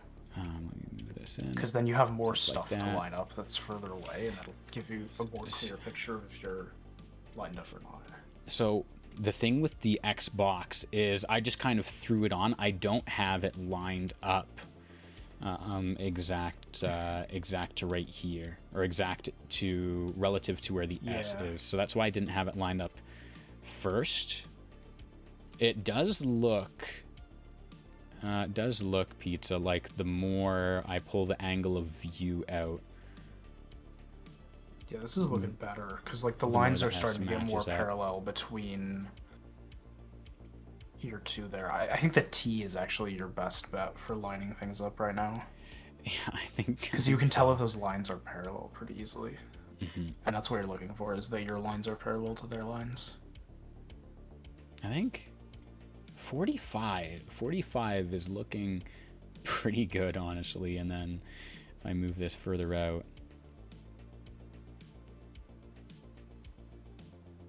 yeah, it kind of looks like this is almost the best bet, because we're looking at the T. It's running parallel. These lines here are just about parallel, up and down. Or, well, up and down is up and down. Weird that your text is so much thinner. Okay, so on the media in here, so look at the E. Look at how thick the E is compared to the S, and then look at the T. Yeah, that's so weird. So I have these all set to work together with each other, and so that's why they're all mirroring each other. So yeah, once they are. Once I kind of pull that, the expression. It seems like one of those things where it'd be like so much easier to just make your own from scratch. Whereas if you have to recreate someone else's, it becomes 10 times more difficult just to get it to be the same. Well, yeah, and I considered just making kind of my own version of the animation because of how this is set up. Because another thing I could do is like keep the camera more or less in one spot, animate the text, but use some form of character level styling to just force the letters, like a forced perspective to make the letters fit, and then have like an overall transform for the rotation or something.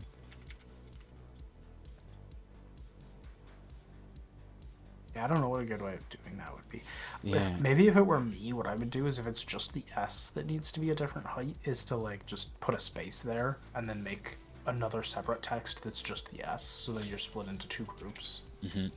Well, we've got every single letter is its own thing, especially, and the reason we have that is for the, if I zoom in here, is for the actual image here. If I to get the texture mapping right, that makes sense. Yeah, well, the texture mapping can still look good if I have the whole thing as one word, but what happens instead if the texture mapping is all one word is I need to put the same image onto every single letter.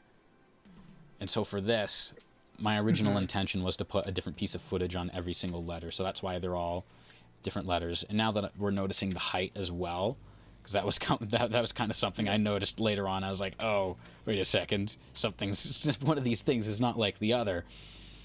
I figured, okay, I'll fix this in post, because we can see behind this the U is even higher than the T. Yeah. So yeah, it's okay. It is quite the head scratcher. Yeah, I gotta head out. All right. Good luck. Thanks for tuning in, Pizza. Keep an eye on it. Hopefully, lining it up like that at least helps. Or you can get a better track later when you have time to. Yeah, dig into it. But yeah, the tracker one can be finicky. It's really designed for like real world footage, not animations. Yeah, you're absolutely right. I don't think I've ever seen the tracker used for anything that doesn't at least look like real world footage. Like I can see it's really hard with how smooth the text is. I think to get those like really accurate tracks you need. Yeah, I think if I were to try and really do that, I would manually put trackers on the only on the corners of the letters. Mm-hmm. I don't a sharp corner. I don't even think like using the camera tracker for something like motion graphics is even intended. I think it's like if I was going to take CSGO footage, Valorant footage, where there's at least something that resembles real world geometry, I think that would work a lot better. But now we know. kind of now we know. But I mean, sometimes you can struggle with it even on something that it should work on. It's just... Yeah, that's true. That's kind of the nature of it. I think. All right. Well, I gotta head out. Good luck. All right, Pizza. Thank you for your help. I think you've given me a little bit more perspective on how I can make this effect work. All right. Well, glad to have helped. So, sorry we didn't get it to completely get the tracker to work. Really. All good. Right, you can't win them all. At least you can't like it's like we may have lost the battle, but we'll win the war. So true. Either way, excited to see how it turns out. Yeah, one way or another. You got this. You'll figure it out. Hell yeah, we're getting this figured out. If you could do the old Netflix one, the cinematic Netflix one, you can do this. Oh, dude, 100%. For anyone who hasn't watched the old Netflix or the old and new Netflix video, check them out after. The new one, the cinematic one with all the colored lines, the one everyone loves. That's the one that was difficult before, but we can 100%. This I think in like the simplicity of how it's supposed to be is a lot easier. It's just the trial and error of learning how to make an effect. I think that's what we've been doing this whole time. But yeah, that's that. I think because I want to make a recreation of this.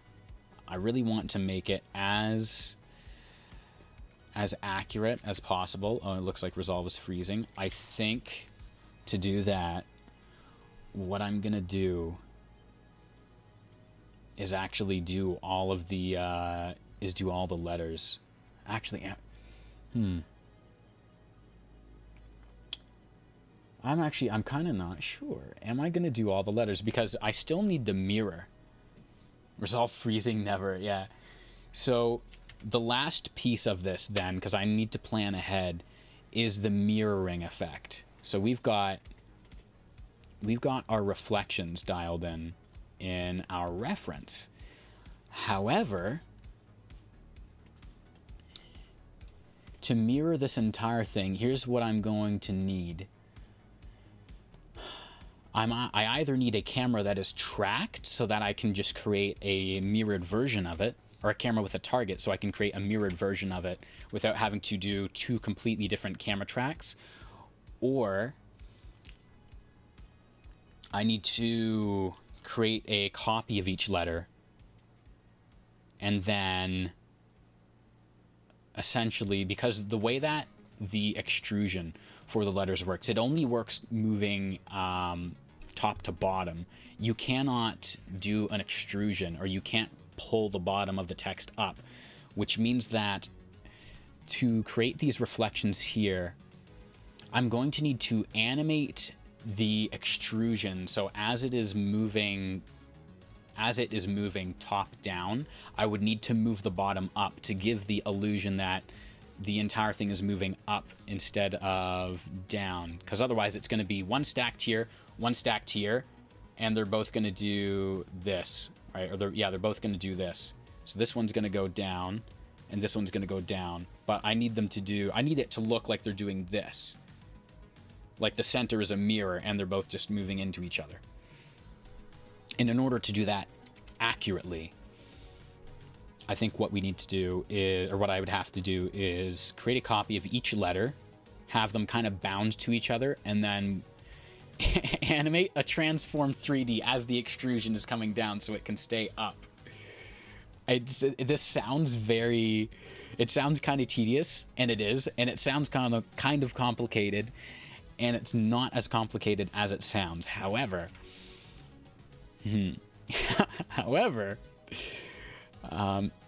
it's gonna take some time to do. I really want to get the camera correct, and I think us working together, Pizza, on getting the best camera representation was a good thing. Like figuring out that it is probably it's probably a 45 because of how all this stretches out. I think that was probably the most helpful thing out of all these. And then I think the focal does change the closer you get to the beginning because of how stretched out, or like how stretched tall everything is. But either way,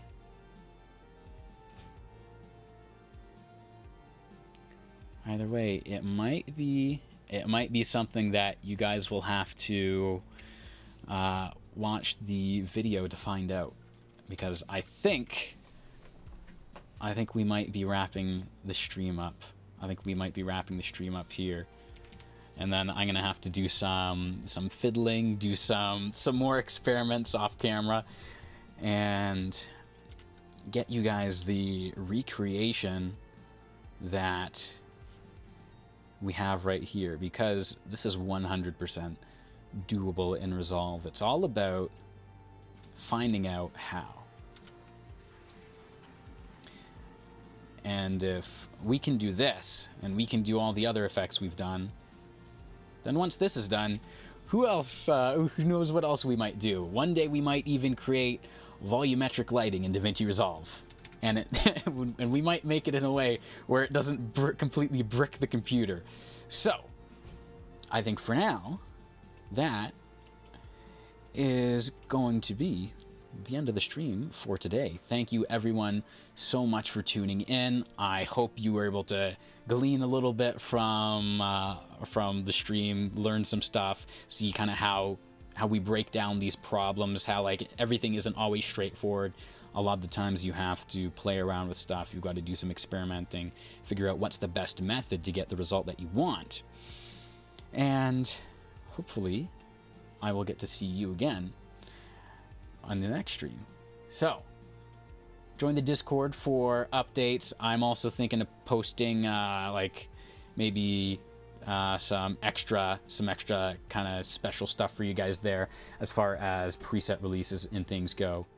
So stay tuned, happy creating, and I will see you guys in the next stream or the next video. Cheers.